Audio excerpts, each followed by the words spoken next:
A very good afternoon to all. So ഇന്ന് നമ്മളൊരു special നമ്മുടെ എല്ലാ ടെക്നോളജി പാർട്ട്നേഴ്സിനും വേണ്ടിയിട്ടുള്ള ഒരു സ്പെഷ്യൽ മീറ്റിംഗ് ആണ് നമ്മൾ കണ്ടക്ട് ചെയ്യുന്നത്. ആക്ച്വലി നിങ്ങൾക്ക് എല്ലാവർക്കും അറിയാം, ഇത് ഈ ഒരു ടൈം എന്ന് പറയുന്നത് നമുക്ക് ഏറ്റവും കൂടുതൽ ബിസിനസ്സുകൾ വരുന്ന ഒരു ടൈമാണ്. ബട്ട് എല്ലാ നമ്മളൊരു സർവേ കണ്ടക്ട് ചെയ്തപ്പോൾ നമുക്ക് അറിയാൻ സാധിച്ചത് നമ്മുടെ എല്ലാ ടെക്നോളജി പാർട്ട്നേഴ്സിനാണെങ്കിലും കുറേ അധികം ലീഡ്സും കസ്റ്റമേഴ്സും ബിസിനസ്സുകൾ വരുന്നുണ്ട്. ബട്ട് എന്തൊക്കെയോ കുറെ പ്രശ്നങ്ങൾ അല്ലെങ്കിൽ എന്തൊക്കെയോ ഒരു പ്രോബ്ലംസ് കാരണം അവർക്ക് അതൊന്നും എന്താ പറയുക, ഒരു റിസൾട്ടിലേക്ക് കൺവേർട്ട് ചെയ്യാൻ പറ്റാത്ത ഒരു സിറ്റുവേഷൻ ചില ടെക്നോളജി പാർട്ട്നേഴ്സ് നമ്മുടെ അടുത്ത് പറയുന്നുണ്ട്. അപ്പോൾ ഇത് എന്തുകൊണ്ടാണ് ഇങ്ങനെ നമുക്ക് കൺവേർട്ട് ചെയ്യാൻ പറ്റാത്തത്, എന്തൊക്കെ സ്റ്റെപ്സ് നമ്മൾ ചെയ്ത് കഴിഞ്ഞാൽ നമുക്ക് കൺവേർട്ട് ആകും എന്നുള്ള ഒരു കീ ഇമ്പോർട്ടന്റ് ആയിട്ടുള്ള ഒരു വെബിനാർ ആണ് ഇപ്പൊ നിങ്ങൾ കണ്ടക്ട് ചെയ്യാൻ പോകുന്നത്. സോ ഈ ഒരു ക്ലാസ് ഏറ്റവും നിങ്ങൾക്കറിയാം, ലക്ഷങ്ങൾ കൊടുത്തൊക്കെയാണ് ഓരോരുത്തരും സെയിൽസ് ടെക്നിക്സും അങ്ങനെ പഠിക്കുമ്പോൾ നമ്മുടെ ഗ്രീൻ വേൾഡ് പ്ലാറ്റ്ഫോം നിങ്ങൾക്ക് ഒരു ഫ്രീ ആയിട്ടുള്ള ഒരു വെബിനാർ ആണ് ഇപ്പൊ അറേഞ്ച് ചെയ്തിരിക്കുന്നത്. സോ ഈ പറയുന്ന കുറെ അധികം ടെക്നിക്സ്, സെയിൽസ് ടെക്നിക്സ് നമ്മൾ പറയുന്നുണ്ട്. ഇത് നിങ്ങൾ പഠിച്ച് നിങ്ങൾ അത് കീവേഡ്സ് ആക്കി നിങ്ങൾ നോട്ട് ചെയ്ത് നിങ്ങൾ അത് ഇംപ്ലിമെന്റ് ചെയ്താൽ നിങ്ങൾക്ക് വരുന്ന ഓരോ ബിസിനസ്സും നിങ്ങൾക്ക് വളരെ നല്ല റിസൾട്ടോട് കൂടി കൺവേർട്ട് ചെയ്യാനായിട്ട് പറ്റും. സോ ഇനി നിങ്ങൾക്ക് വരുന്ന എന്തൊക്കെയാണ് ഇഷ്യൂസ് എന്നും അതെങ്ങനെ നമുക്കത് കൺവേർട്ട് ചെയ്യാം, ഒരു എന്താ പറയുക, ഒരു ലീഡ്, ഒരു കസ്റ്റമർ വന്നേ അതിൽ എങ്ങനെ നമുക്ക് അവരോടത് പറഞ്ഞ് അവരെ അത് മനസ്സിലാക്കി ഇംപ്ലിമെന്റ് ചെയ്യാന്നുള്ള എല്ലാ ഡീറ്റെയിലും, എല്ലാ ടെക്നിക്സും, ഓരോ സെയിൽസ് നമുക്ക് അറിയാം പല ടൈപ്പ് കസ്റ്റമേഴ്സ് ആണ് നമ്മളെ റീച്ച് ചെയ്യുന്നത്. സോ അവരെങ്ങനെ നമുക്ക് അണ്ടർസ്റ്റാൻഡ് ചെയ്യാം, എങ്ങനെ ഏത് വഴിയിലൂടെ ഏത് ടെക്നിക്സ് യൂസ് ചെയ്ത് നമുക്ക് ഒരു കൺവേർട്ട് ചെയ്യാന്നുള്ള ഒരു ഫുൾ ഒരു എൻറ്റയർ നിങ്ങൾക്ക് യൂസ്ഫുൾ ആയിട്ടുള്ള ഒരു ക്ലാസ് ആണ് നമ്മൾ കണ്ടക്ട് ചെയ്യുന്നത്. ഒരു വെബിനാർ ക്ലാസ് നമുക്ക് കണ്ടക്ട് ചെയ്യുന്നത് the chairman and founder of Green World International, Dr. Vinod Kumar T. Sir, already നിങ്ങൾക്ക് എല്ലാവർക്കും അറിയാം, is A business coach, international career councillor ഒക്കെയാണ്. സോ നിങ്ങൾക്ക് കൂടുതൽ ഒരു എക്സ്പീരിയൻസ് ആയിട്ടുള്ള എല്ലാ കാര്യങ്ങളും നിങ്ങൾക്ക് ഷെയർ ചെയ്യും. സോ ഈ ഒരു വളരെ യൂസ്ഫുൾ ആയിട്ടുള്ള ഒരു വെബിനാർ എടുക്കാൻ വേണ്ടി I welcome doctor Vinod Kumar കിയെ to the session. Thank you Delta. Very good evening to all. നമസ്കാരം. എന്റെ വോയിസ് ക്ലിയർ ആണോ? ക്ലിയർ ആണ് sir. Okay, thank you very much. ഒരു പെട്ടെന്ന് ഇമ്മീഡിയറ്റ് ആയിട്ടുള്ള ഒരു മീറ്റിംഗ് ആയിരുന്നു, ഒരു പ്രീ പ്ലാൻഡ് അല്ല. അതുകൊണ്ട് തന്നെ ചില ആളുകൾ ഇതിനകത്ത് കയറിയിട്ടില്ല. No problem. കയറിയിട്ടില്ലാത്ത ആളുകൾക്ക് നമ്മൾ റെക്കോർഡഡ് ലിങ്ക് അയച്ചു കൊടുക്കുന്നതാണ്. നമുക്ക് എല്ലാവർക്കും അറിയാം, ഇത് സീസൺ ആണ്. അപ്പം പല പാർട്ട്നേഴ്സിനുമായിട്ട് ഞാൻ സംസാരിച്ചു. Sir, we are trying in our level best. എന്നാൽ അവർക്ക് റിസൾട്ടിലേക്ക് എത്തുന്നില്ല. അതുപോലെ തന്നെ ഒത്തിരി ലീഡ്സ് വന്നു, എന്നാൽ അത് കൺവേർഷൻ ഇല്ല. അതുപോലെ ഉള്ള കുറച്ച് കാര്യങ്ങളാണ്. അപ്പൊ നമ്മുടെ ഒരു ബിസിനസ്സിനെ നിങ്ങൾക്ക് എല്ലാവർക്കും അറിയാം, ഞാനെന്നുള്ളൊരു വ്യക്തി ഏകദേശം 15 വർഷം ഇന്ത്യൻ ആർമിയിലായിരുന്നു. അതിനുശേഷം ഏകദേശം ഒരു 10-15 വർഷത്തോളം എംപ്ലോയി ആയിരുന്നു. അത് ഇന്ത്യയിലെ തന്നെ പ്രമുഖ ബാങ്കിങ് സെക്ടറിൽ സെയിൽസ് ആണ് ഞാൻ ചെയ്തിട്ടുള്ളത്. സെയിൽസ് ആൻഡ് മാനേജ്മെന്റ് ചെയ്തു. അപ്പം ഇവിടെ നിന്നൊക്കെ കിട്ടിയ ഒരു എക്സ്പീരിയൻസ് കൊണ്ടാണ് ഞാനൊരു ബിസിനസ്സിലേക്ക് ഇറങ്ങിയത്. ആ ഒരു ബിസിനസ് ഞാൻ ദൈവാനുഗ്രഹത്തിൽ ഇറങ്ങി ഇന്ന് ഒരു ഏറ്റവും വലിയൊരു ബിസിനസ് ആയിട്ട് എനിക്ക് ഡെവലപ്പ് ചെയ്യാൻ സാധിച്ചു. അതിനകത്ത് ഞാനൊരു സിസ്റ്റം ഉണ്ടാക്കി. ആ സിസ്റ്റം ഒരു ബ്രാൻഡായി. ആ ബ്രാൻഡ് ഇന്ന് വേൾഡ് വൈഡിൽ ആയി, ഇന്നൊരു ഗ്ലോബൽ ഒരു ബിസിനസ് ആയി മാറി. അപ്പം ഇതിനകത്ത് ഞാൻ ചെയ്തിട്ടുള്ള കുറെ കാര്യങ്ങള്, പിന്നെ അതുപോലെ തന്നെ ഇന്ന് സ്റ്റാർട്ടപ്പ് ആയിട്ട് തുടങ്ങിയിട്ടുള്ള ഓരോ പാർട്ട്നേഴ്സും അവരുടെ സ്റ്റാഫുകളും ഫേസ് ചെയ്യുന്ന കുറച്ച് ചലഞ്ചസുകൾ. ഞാൻ ഒരിക്കലും പ്രോബ്ലംസ് പറയില്ല. പ്രോബ്ലം എന്ന് പറഞ്ഞാൽ തന്നെ നമ്മുടെ ബ്രെയിൻ അത് തെറ്റാണ്. പ്രോബ്ലം ഇല്ല, ചലഞ്ചസേ ഉള്ളൂ നമ്മുടെ മുമ്പിൽ. അപ്പൊ ചലഞ്ചസിനെ എങ്ങനെ നമ്മൾ ഓവർകം ചെയ്യാം, ആ ചലഞ്ചസിനെ നമ്മൾ ഓവർകം ചെയ്ത് കഴിഞ്ഞാൽ നമുക്ക് കിട്ടുന്ന വലിയ വലിയ അച്ചീവ്മെന്റുകളാണ്. നിങ്ങൾക്ക് എല്ലാവർക്കും അറിയാം, ഹെഡ് ഓഫീസ് സ്റ്റാഫുകൾ ദേ ആർ വെരി അഗ്രസീവ്, ഭയങ്കര എനർജറ്റിക്. കഴിഞ്ഞ് നിങ്ങൾ മീറ്റിംഗ് ഒക്കെ വന്നവരോട് അറിയാം, അവര് ഫ്രഷർ ആണെങ്കിൽ കൂടെ 1-2 മാസം കൊണ്ടൊക്കെ അവര് ഭയങ്കരമായിട്ടുള്ള ലെവലിലേക്ക് വരുന്നു. അവര് റിസൾട്ടുകൾ വാങ്ങുന്നു. പ്ലസ് അവര് ഇൻസെന്റീവ്സ് ഭയങ്കരമായിട്ട് മേടിക്കുന്നു. അവരുടെ സ്വപ്നത്തിലെ ഏറ്റവും വലിയ സാലറി അവര് ഇൻസെന്റീവായിട്ട്, അവരുടെ ജീവിതത്തിൽ തന്നെ ഏറ്റവും വലിയ സാലറി അവർ മേടിക്കുന്നു. അവര് ഭയങ്കരമായിട്ട് 3, 4, 5 വർഷമൊക്കെ ഒരേ കമ്പനിയിൽ തന്നെ തുടരുന്നു. ഒക്കെ ഇതിനൊക്കെയുള്ള കാരണം എന്താണെന്ന് ചോദിച്ചു കഴിഞ്ഞാൽ ട്രെയിനിങ് തന്നെയാണ്. അപ്പൊ ഈ ട്രെയിനിങ് ഭയങ്കര ഇമ്പോർട്ടന്റ് ആണ്. അപ്പം ഒരു ചെറിയ സ്റ്റോറിയോട് കൂടി ഞാനത് ആരംഭിക്കുകയാണ്. ഒരു കാട്ടിൽ 2 ആളുകൾ ഉണ്ടായിരുന്നു. ഒരേ സ്കൂളിൽ നിന്ന് പഠിച്ചിറങ്ങിയ ആളുകൾ, വിദ്യ പഠിച്ച ആൾ. അവരുടെ പണി എന്താന്ന് വെച്ച് കഴിഞ്ഞാൽ മരം വെട്ടുക എന്നുള്ളതാണ്. ഇതൊരു എക്സാമ്പിൾ സ്റ്റോറിയാണ്. അപ്പം ഒരാള് എത്ര മരം വെട്ടിയിട്ടും അദ്ദേഹത്തിന് 2 മരത്തിൽ കൂടുതൽ വെട്ടാൻ പറ്റുന്നില്ല. പക്ഷെ മറ്റേ ആൾക്ക് വളരെയധികം മരം വെട്ടാൻ പറ്റുന്നുണ്ട്. അതിനുള്ള കാരണം എന്താണെന്ന് ഈ ഒരാൾ അന്വേഷിച്ചു. മറ്റൊരാൾക്ക് ഇഷ്ടംപോലെ സമയമുണ്ട്, ഫ്രീഡം ഉണ്ട്, ഗ്രോത്ത് ഉണ്ട്, അവരുടെ ഫാമിലിയോടൊപ്പം അവർക്ക് സ്പെൻഡ് ചെയ്യാനുള്ള ടൈം ഉണ്ട്, ഇഷ്ടംപോലെ ഗ്രോത്ത് ഉണ്ട്, ഇഷ്ടംപോലെ അസറ്റ് അവരുടെ വാങ്ങി കൂട്ടുന്നു, റിസൾട്ട് കൂടുന്നു. എന്നാൽ മറ്റൊരാൾക്ക് ഇതൊന്നുമില്ല, ഹാർഡ് വർക്കാണ്. അയാൾ എപ്പോഴും ഹാർഡ് വർക്കാണ്. അപ്പം ഇതിന്റെ ഒരു ഗുട്ടൻസ് കണ്ടുപിടിക്കാൻ വേണ്ടി ഒരു ദിവസം മറ്റൊരാളുടെ അടുത്ത് പോയി. കാരണം ഇവർക്ക് ഒരേ മാർക്കറ്റാണ്, ഒരേ ഇതാണ്, എല്ലാ കാര്യങ്ങളും ഓക്കെയാണ്. പക്ഷെ ഒരാൾക്ക് റിസൾട്ട് കൂടുതലാണ്. വേറെ ഒന്നുമില്ല, അദ്ദേഹം ചെയ്ത കാര്യം എന്താണെന്ന് വെച്ച് കഴിഞ്ഞാൽ ഓരോ മരം വെട്ടി കഴിയുമ്പോഴും അദ്ദേഹം, അല്ലെങ്കിൽ ഓരോ കുറച്ച് വെട്ടി കഴിയുമ്പോൾ അദ്ദേഹത്തിന്റെ കോടാലി അദ്ദേഹം മരം വെച്ച് ഷാർപ്പ് ചെയ്യുന്നു. അപ്പം കൂടുതലായിട്ട് കിട്ടുന്നു. ഇതാണ് ട്രെയിനിങ് എന്ന് പറയുന്നത്. അപ്പൊ നമ്മളെ സംബന്ധിച്ചിടത്തോളം ട്രെയിനിങ് എത്രമാത്രം നമ്മൾ ലഭിക്കുന്നു. ഇപ്പൊ ഡെൽറ്റ പറഞ്ഞ പോലെ ഞാൻ പഠിച്ച ഓരോ കാര്യങ്ങളും ലക്ഷങ്ങളും കോടികളും ഒക്കെ എന്താ പറയാ, പണം കൊടുത്തും യാത്ര ചെയ്തും ഒക്കെ പഠിച്ചിട്ടുള്ള കാര്യങ്ങളാണ് ഞാൻ നിങ്ങളുടെ മുമ്പിൽ ഇന്ന് ഇത് ചെയ്യാൻ ഉദ്ദേശിക്കുന്നത്. R you ready? Hello, radio പോലെ പറയാൻ എനിക്ക് ഇഷ്ടമല്ല. I need interactions. മാത്രമാണ് എനിക്ക് കൂടുതൽ ഔട്ട്പുട്ട് നിങ്ങളിലേക്ക് കൊടുക്കാൻ പറ്റുള്ളൂ. അല്ലെങ്കിൽ ഞാൻ പറയാൻ ഉദ്ദേശിച്ച കാര്യങ്ങൾ 10 കാര്യം ഉദ്ദേശിച്ച് ചിലപ്പോൾ 8 കാര്യം പറഞ്ഞിട്ട് എനിക്ക് പോകേണ്ടതായിട്ട് വരും. So I need interaction. എന്തുകൊണ്ടാന്ന് വെച്ച് കഴിഞ്ഞാൽ ഇത് സീസൺ ആണ്. ഈ സമയം നിങ്ങൾ കളഞ്ഞു കഴിഞ്ഞാൽ നിങ്ങൾക്ക് സക്സസ് ആവാൻ പറ്റില്ല. ഓരോ പാർട്ട്നേഴ്സിന്റെ ആവശ്യമാണ് നിങ്ങളുടെ ബ്രാഞ്ച് പ്രോഫിറ്റ് ആവുക എന്നുള്ളതാണ്. രണ്ടാമത് അവരുടെ ബ്രാൻഡ് ക്രിയേറ്റ് ചെയ്യുക എന്നുള്ളതാണ്. മൂന്നാമത് ഓരോ എംപ്ലോയി, നിങ്ങളുടെ അവിടെ ഇരിക്കുന്ന ഓരോ എംപ്ലോയിയുടെ ആവശ്യമാണ് നിങ്ങൾക്ക് കിട്ടുന്ന സാലറിയേക്കാളും എത്രയോ കൂടുതൽ നിങ്ങൾക്ക് വീട്ടിൽ കൊണ്ടുപോകാൻ പറ്റുക എന്നുള്ളത്. അപ്പൊ ഇത് സാധിക്കണമെങ്കിൽ എന്റർപ്രണറിന് അദ്ദേഹത്തിന്റെ അദ്ദേഹത്തിലേക്ക് പണം വരണം. അപ്പൊ ഈ പണം വരാനുള്ള ആക്ടിവിറ്റിയാണ് നമ്മൾ ഈ പറഞ്ഞു തരുന്നത്. അപ്പം ഓരോ കാര്യങ്ങളും എങ്ങനെ, ഇന്ന് ഞാൻ പറയാൻ ഉദ്ദേശിക്കുന്നത് നിങ്ങളുടെ മുമ്പിൽ ഒരു ലീഡ് വരുന്നത് എങ്ങനെയാന്നുള്ളത് ഞാൻ വേറെ ദിവസം പറഞ്ഞുതരാം. ലീഡ് എങ്ങനെ ക്രിയേറ്റ് ചെയ്യാം, അത് ഓൾറെഡി നമ്മൾ ട്രെയിനിങ് പറഞ്ഞിട്ടുണ്ട്. അല്ലെ എങ്ങനെ ഡിജിറ്റൽ മാർക്കറ്റിംഗ് ചെയ്യണം, എങ്ങനെ ലീഡ് നമ്മുടെ മുമ്പിൽ എത്തണം, അതിനകത്ത് ഇൻബൗണ്ട് മാർക്കറ്റിംഗ് തന്നെ, ഔട്ട്ബൗണ്ട് മാർക്കറ്റിംഗ് അല്ല ഞാൻ ഇന്ന് ട്രെയിനിങ് ഉദ്ദേശിക്കുന്നത്. നമ്മുടെ മുമ്പിൽ ഒരു ലീഡ് വന്നു കഴിഞ്ഞാൽ, അല്ലെങ്കിൽ ഒരു എൻക്വയറി വന്നു കഴിഞ്ഞാൽ, അതിന് തൊട്ടുള്ള മുമ്പോട്ടുള്ള കാര്യങ്ങൾ, ക്ലോസിംഗ് വരെയുള്ള കാര്യങ്ങളായിട്ടുള്ള 8 ടെക്നിക്കുകളാണ് ഞാൻ നിങ്ങളെ പഠിപ്പിക്കാൻ പോകുന്നത്. ഈ ടെക്നിക്ക് ഇന്നും എന്റെ ബിസിനസ്സിന് എന്തെങ്കിലും കുറവ് വന്നു കഴിഞ്ഞാൽ, ഞാനിത് ഉണ്ടാക്കിയതൊന്നുമല്ല, ഇത് വലിയ പുസ്തകങ്ങളിലുള്ളതാണ്. അതുപോലെ തന്നെ ലോകത്തിലുള്ള എല്ലാവരും ചെയ്യുന്ന ഈ 8 ടെക്നിക്കുകളാണ്. ഈ 8 ടെക്നിക്കുകൾ നിങ്ങൾക്ക് അറിയാമെങ്കിൽ ഈ ബിസിനസ്, എഡ്യൂക്കേഷൻ ബിസിനസ് എന്നല്ല, അല്ലെങ്കിൽ നിങ്ങളിപ്പോ ചെയ്യുന്ന ബിസിനസ് എന്നല്ല, ലോകത്തിലുള്ള ഏത് ബിസിനസ്സും സക്സസ് ആവും. അപ്പം നിങ്ങൾക്ക് ആർക്കെങ്കിലും ബിസിനസ് വരുന്നില്ലെങ്കിൽ, അല്ലെങ്കിൽ ബിസിനസ് കുറവാണെങ്കിൽ, ഈ പറഞ്ഞ 8 കാര്യങ്ങൾ, ഞാൻ പറയാൻ പോകുന്ന 8 കാര്യങ്ങളിൽ ഏതോ ഒരു കാര്യം നിങ്ങൾ പെർഫെക്റ്റ് ആയിട്ട് ചെയ്തിട്ടില്ല, അല്ലെ 2 കാര്യം പെർഫെക്റ്റ് ആയിട്ട് ചെയ്തിട്ടില്ല. ഞാൻ ഈ പറയാൻ പോകുന്ന 8 കാര്യങ്ങളും വളരെ കറക്റ്റ് ആയിട്ടാണ് നിങ്ങൾ ചെയ്യുന്നതെങ്കിൽ നിങ്ങൾക്ക് ഒരിക്കലും ബിസിനസ്സിൽ നിന്നല്ല, സെയിൽസിൽ നിന്നല്ല, ഒരു കാലത്തിൽ നിങ്ങൾ ജീവിതത്തിൽ മീൻസ് പരാജയപ്പെടേണ്ടതില്ല. Are you ready? Hello, are you ready? I need some interactions. I need your voice. ഡൗട്ടുകൾ എല്ലാം നിങ്ങൾ ചോദിക്കുമ്പോഴാണ് എനിക്ക് കുറച്ചും കൂടെ എനർജി വരിക. ഇപ്പൊ എന്റെ മുമ്പിലാണ് നിങ്ങൾ ഇരുന്നെങ്കിൽ ഒരിക്കലും എനിക്ക് അതിന്റെ ഇങ്ങനെ ഒരു ചോദിക്കേണ്ടി വരില്ല. ഇടയ്ക്കിടയ്ക്ക് എനിക്ക് നിങ്ങളെ കാണാൻ പറ്റും. പക്ഷെ നമ്മൾ എവിടെയൊക്കെ ഇരുന്ന്, കേരളത്തിന്റെ വിവിധ ഭാഗങ്ങളിൽ, ദുബൈയിൽ നിന്നുള്ള ആളുകൾ പോലും ഇതിനകത്തുണ്ട്. സോ നമ്മൾ ഇനിയിപ്പം പറയാൻ പോകുന്ന 8 കാര്യങ്ങൾ, ഞാൻ പറഞ്ഞു 8 ടെക്നിക്കുകളാണ്.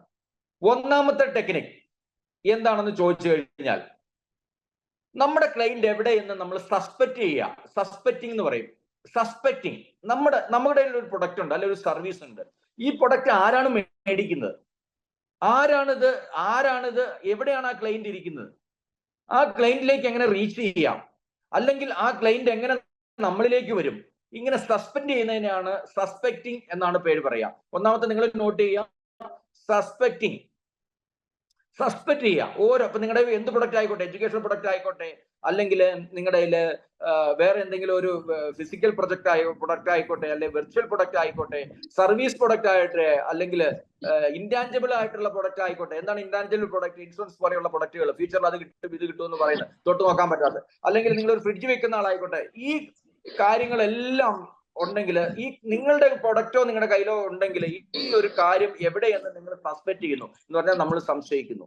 ഈ സംശയത്തിലേക്ക് നമ്മൾ എന്ത് ചെയ്യുന്നു, നമ്മളൊരു ഇപ്പം നമ്മൾ മീൻ പിടിക്കാൻ പോകാന്ന് വിചാരിക്കുക. മീൻ പിടിക്കാൻ പോകുമ്പോൾ നമ്മൾ ആദ്യം സംശയിക്കും, ഇത് എവിടെയാ മീൻ ഉള്ളത്, മീൻ ഈ പുഴയുടെ ഏത് സ്ഥലത്താണ്, കൂടുതൽ വെള്ളം ഇളകി മറിയുന്നിടത്താണോ, അല്ലെ അപ്പുറത്താണോ, ഇപ്പൊ നമ്മൾ കടലിൽ മീൻ പിടിക്കാൻ പോലെ എന്ന് പറഞ്ഞ പോലെ എവിടെയാണ് നമ്മുടെ മീൻ ഉള്ളതെന്ന് നമ്മൾ സസ്പെക്ട് ചെയ്യാണ് ആദ്യം ചെയ്യേണ്ടത്. അപ്പം സസ്പെക്ട് ചെയ്തിട്ട് നമ്മൾ എങ്ങനെയാ നമ്മളിലേക്ക് മാർക്കറ്റ് ചെയ്തിട്ട് രണ്ട് വിധത്തിൽ കൊണ്ടുവരാം. എന്താണത്? ഒന്നെങ്കിൽ ഇൻബൗണ്ട് മാർക്കറ്റിംഗ് എന്ന് പറഞ്ഞാൽ നമ്മുടെ ക്ലയന്റിനെ നമ്മളുടെ അടുത്തേക്ക് കൊണ്ടുവരുന്നതിന് ഇൻബൗണ്ട് മാർക്കറ്റിംഗ് എന്ന് പറയുന്നത്. നെക്സ്റ്റ് ഔട്ട്ബൗണ്ട് മാർക്കറ്റിംഗ്, നമ്മുടെ ക്ലയന്റിന്റെ അടുത്തേക്ക് നമ്മൾ ഇറങ്ങിച്ചെന്ന് അവന്റെ ഫ്രണ്ടിൽ നിന്ന് നമ്മൾ പ്രസന്റ് ചെയ്യുന്നതാണ് ഔട്ട്ബൗണ്ട് മാർക്കറ്റിംഗ് എന്ന് പറയുന്നത്. അപ്പം ഇൻബൗണ്ട് മാർക്കറ്റിംഗ് എങ്ങനെയാണ് നമ്മളിലേക്ക് വരുത്തുന്നത്? അതിനുള്ള മെത്തേഡുകൾ എന്തൊക്കെയാണ്? ഒരു ക്ലയന്റിനെ നമ്മുടെ കയ്യിൽ ഒരു പല പല മെത്തേഡുകളുണ്ട്. അതിനകത്ത് ഒരു മെത്തേഡാണ് പിന്നെ നമ്മുടെ കയ്യിൽ കുറച്ച് ലീഡ്സ് കിട്ടി. ഇന്ന് ഞാനിപ്പോ ഈ പെട്ടെന്ന് ഈ മീറ്റിംഗ് വെക്കാനുള്ള കാരണം നമ്മുടെ തന്നെ ഒരു ബ്രാഞ്ചാണ് പറഞ്ഞു, പുതിയതായിട്ടൊരു ബ്രാഞ്ചാണ്, ആലുവയിലുള്ള ഒരു ബ്രാഞ്ചാണ്. ആലുവയിലെ സാറ് പറഞ്ഞു, സാറ് ഞാൻ ഇങ്ങനെ വന്നു, ഞാൻ വളരെ ബ്രില്യന്റ് ആയിട്ടുള്ള ഒരാളാണ്, ഞാൻ എല്ലാ കാര്യങ്ങളും സക്സസ് ആയിരുന്നു, പക്ഷെ ബിസിനസ്സിൽ ഞാനിപ്പോ ആദ്യമായിട്ടാണ്, പക്ഷെ നല്ല രീതിയിൽ കൂടെ ഞാൻ പ്രോസസ്സ് ഞാൻ ചെയ്യുന്നുണ്ട്, ഏകദേശം ഡേറ്റ ഉണ്ട്, ഡിജിറ്റൽ മാർക്കറ്റിംഗ് ഉണ്ട്, ലീഡ് ഉണ്ട്, 2 സ്റ്റാഫുകളെ ഞാൻ അപ്പോയിന്റ്മെന്റ് ചെയ്തിട്ടുണ്ട്. അൺഫോർച്ചുനേറ്റ്ലി രാവിലെ തൊട്ട് വൈകിട്ട് വരെ ഇവര് ജോലിയൊക്കെ ചെയ്തു പോകും, പക്ഷെ വൈകിട്ട് ക്ലോസിംഗ് ഇല്ല എന്ന് പറഞ്ഞു. അപ്പം എന്താണ് ഇതിനകത്ത് നമുക്ക് പിഴയ്ക്കുന്നത്? വേറൊരു ബ്രാഞ്ച് പറഞ്ഞു 1000-ഓളം ലീഡുകൾ സാറെ ഞാൻ ക്രെഡിറ്റ് ചെയ്തു, പക്ഷെ എനിക്ക് കൺവേർഷൻസ് ഇല്ല. എന്താണ് ഇതിനുള്ള കാരണം? മാർക്കറ്റ് ഇല്ലാത്തതുകൊണ്ടാണോ? അപ്പം ഇപ്പൊ നമ്മുടെ പ്രൊഡക്റ്റിന്റെ മോശമാണോ? ഒന്നുമല്ല. അപ്പം ലീഡ്സ് നമ്മളിലേക്ക് ഇൻബൗണ്ടിലൂടെയോ അല്ല ഔട്ട്ബൗണ്ടിലൂടെ ചെയ്യുക എന്നുള്ളതാണ് ആദ്യത്തെ ടെക്നിക്ക്. നിങ്ങൾക്ക് മനസ്സിലായോ? ആദ്യം എന്താണ്? സസ്പെക്ട് ചെയ്യുക, ലീഡ് ജനറേഷൻ. ആദ്യത്തെ എന്താണ്? സസ്പെക്ട് ചെയ്തിട്ട് ലീഡ് ജനറേറ്റ് ചെയ്യുക. ഓക്കെ, അതാണ് ഒന്നാമത്തെ ഇത്. എന്നിട്ട് അതിനെ ഷോർട്ട് ലിസ്റ്റിംഗ് ചെയ്യണം. ഇത് ഒന്ന് ഫസ്റ്റ് ടെക്നിക്കലായിട്ട് വരുന്നതാണ് suspecting, lead generation, short listing of lead. Note ചെയ്തോ എല്ലാവരും? നിങ്ങൾ ഈ ഡയറിയിൽ എഴുതി വെച്ചോ ഈ സാധനം. ഈ സാധനം ഇനി നിങ്ങൾക്ക് എന്തെങ്കിലും ഫ്യൂച്ചറിൽ എന്തെങ്കിലും നിങ്ങൾക്ക് വരുന്നില്ലെങ്കിൽ ആദ്യം നിങ്ങളുടെ കയ്യിൽ ഒരു ക്ലയന്റ് ഉണ്ടാവണം, അല്ലെങ്കിൽ ഒരു ലീഡ് ഉണ്ടാവണം, ഒരു എൻക്വയറി ഉണ്ടാവണം. ഇതിൽ നിന്നാണ് ഇപ്പൊ നമ്മളൊരു വിത്ത് നടണമെങ്കിൽ, ഒരു ചെടി ഇത് ചെയ്യണമെങ്കിൽ ഒന്നെങ്കിൽ ഒരു തൈ നിങ്ങളുടെ കയ്യിൽ ഉണ്ടാവണം, വിത്ത് ഉണ്ടാവണം. അല്ല നമ്മൾ ഭക്ഷണം കഴിക്കുന്ന അരിമണി നമ്മുടെ കയ്യിൽ ഉണ്ടാവണം. എന്ന് പറയുന്ന പോലെ നമ്മുടെ ആഹാരമാണ് ലീഡ്, അല്ലെങ്കിൽ ഒരു എൻക്വയറി, അല്ലെങ്കിൽ ഒരു സസ്പെക്ട് ചെയ്തിട്ട് നമ്മൾ ഷോർട്ട് ലിസ്റ്റ് ചെയ്തെടുത്തൊരു കാര്യം. ആദ്യം നമ്മൾ സസ്പെക്ട് ചെയ്യുന്നു, അത് കഴിഞ്ഞ് ലീഡ് ജനറേഷൻ ചെയ്യുന്നു. ലീഡ് ജനറേഷൻ എങ്ങനെയാണ്? ഒന്നെങ്കിൽ ഇൻബൗണ്ട് മാർക്കറ്റിംഗിലൂടെയോ അല്ലെ ഔട്ട്ബൗണ്ട് മാർക്കറ്റിംഗിലൂടെയോ. LIC-കാരൊക്കെ ചെയ്യുന്ന ഔട്ട്ബൗണ്ട് മാർക്കറ്റിംഗ് ആണ്. ഇപ്പൊ നിങ്ങളുടെ അടുത്തൊരു MBBS സ്റ്റുഡന്റ് ഉണ്ട്, അവരുടെ അച്ഛനും അമ്മയുടെ അടുത്ത് പോയി നിങ്ങളുടെ മുമ്പിലിരുന്ന്, അവരുടെ മുമ്പിലിരുന്ന് നിങ്ങൾ ക്ലെയിം ചെയ്യുന്നതിനെയാണ് ഔട്ട്ബൗണ്ട് മാർക്കറ്റിംഗ് എന്ന് പറയുന്നത്. നിങ്ങളുടെ ഓഫീസിലേക്ക് നിങ്ങൾ വിളിച്ചു വരുത്തി അല്ലെങ്കിൽ ഇത് ചെയ്യുന്നതിനെയാണ് ഇൻബൗണ്ട് മാർക്കറ്റിംഗ് എന്ന് പറയുന്നത്. നിങ്ങൾക്ക് മനസ്സിലായോ? എന്താണ് ആദ്യത്തെ ടെക്നിക്ക് എന്താണെന്ന് മനസ്സിലായോ? എന്താ നിങ്ങൾ ചെയ്യേണ്ടത്? ഹലോ, എന്താണ് നിങ്ങൾ ചെയ്യേണ്ടത്?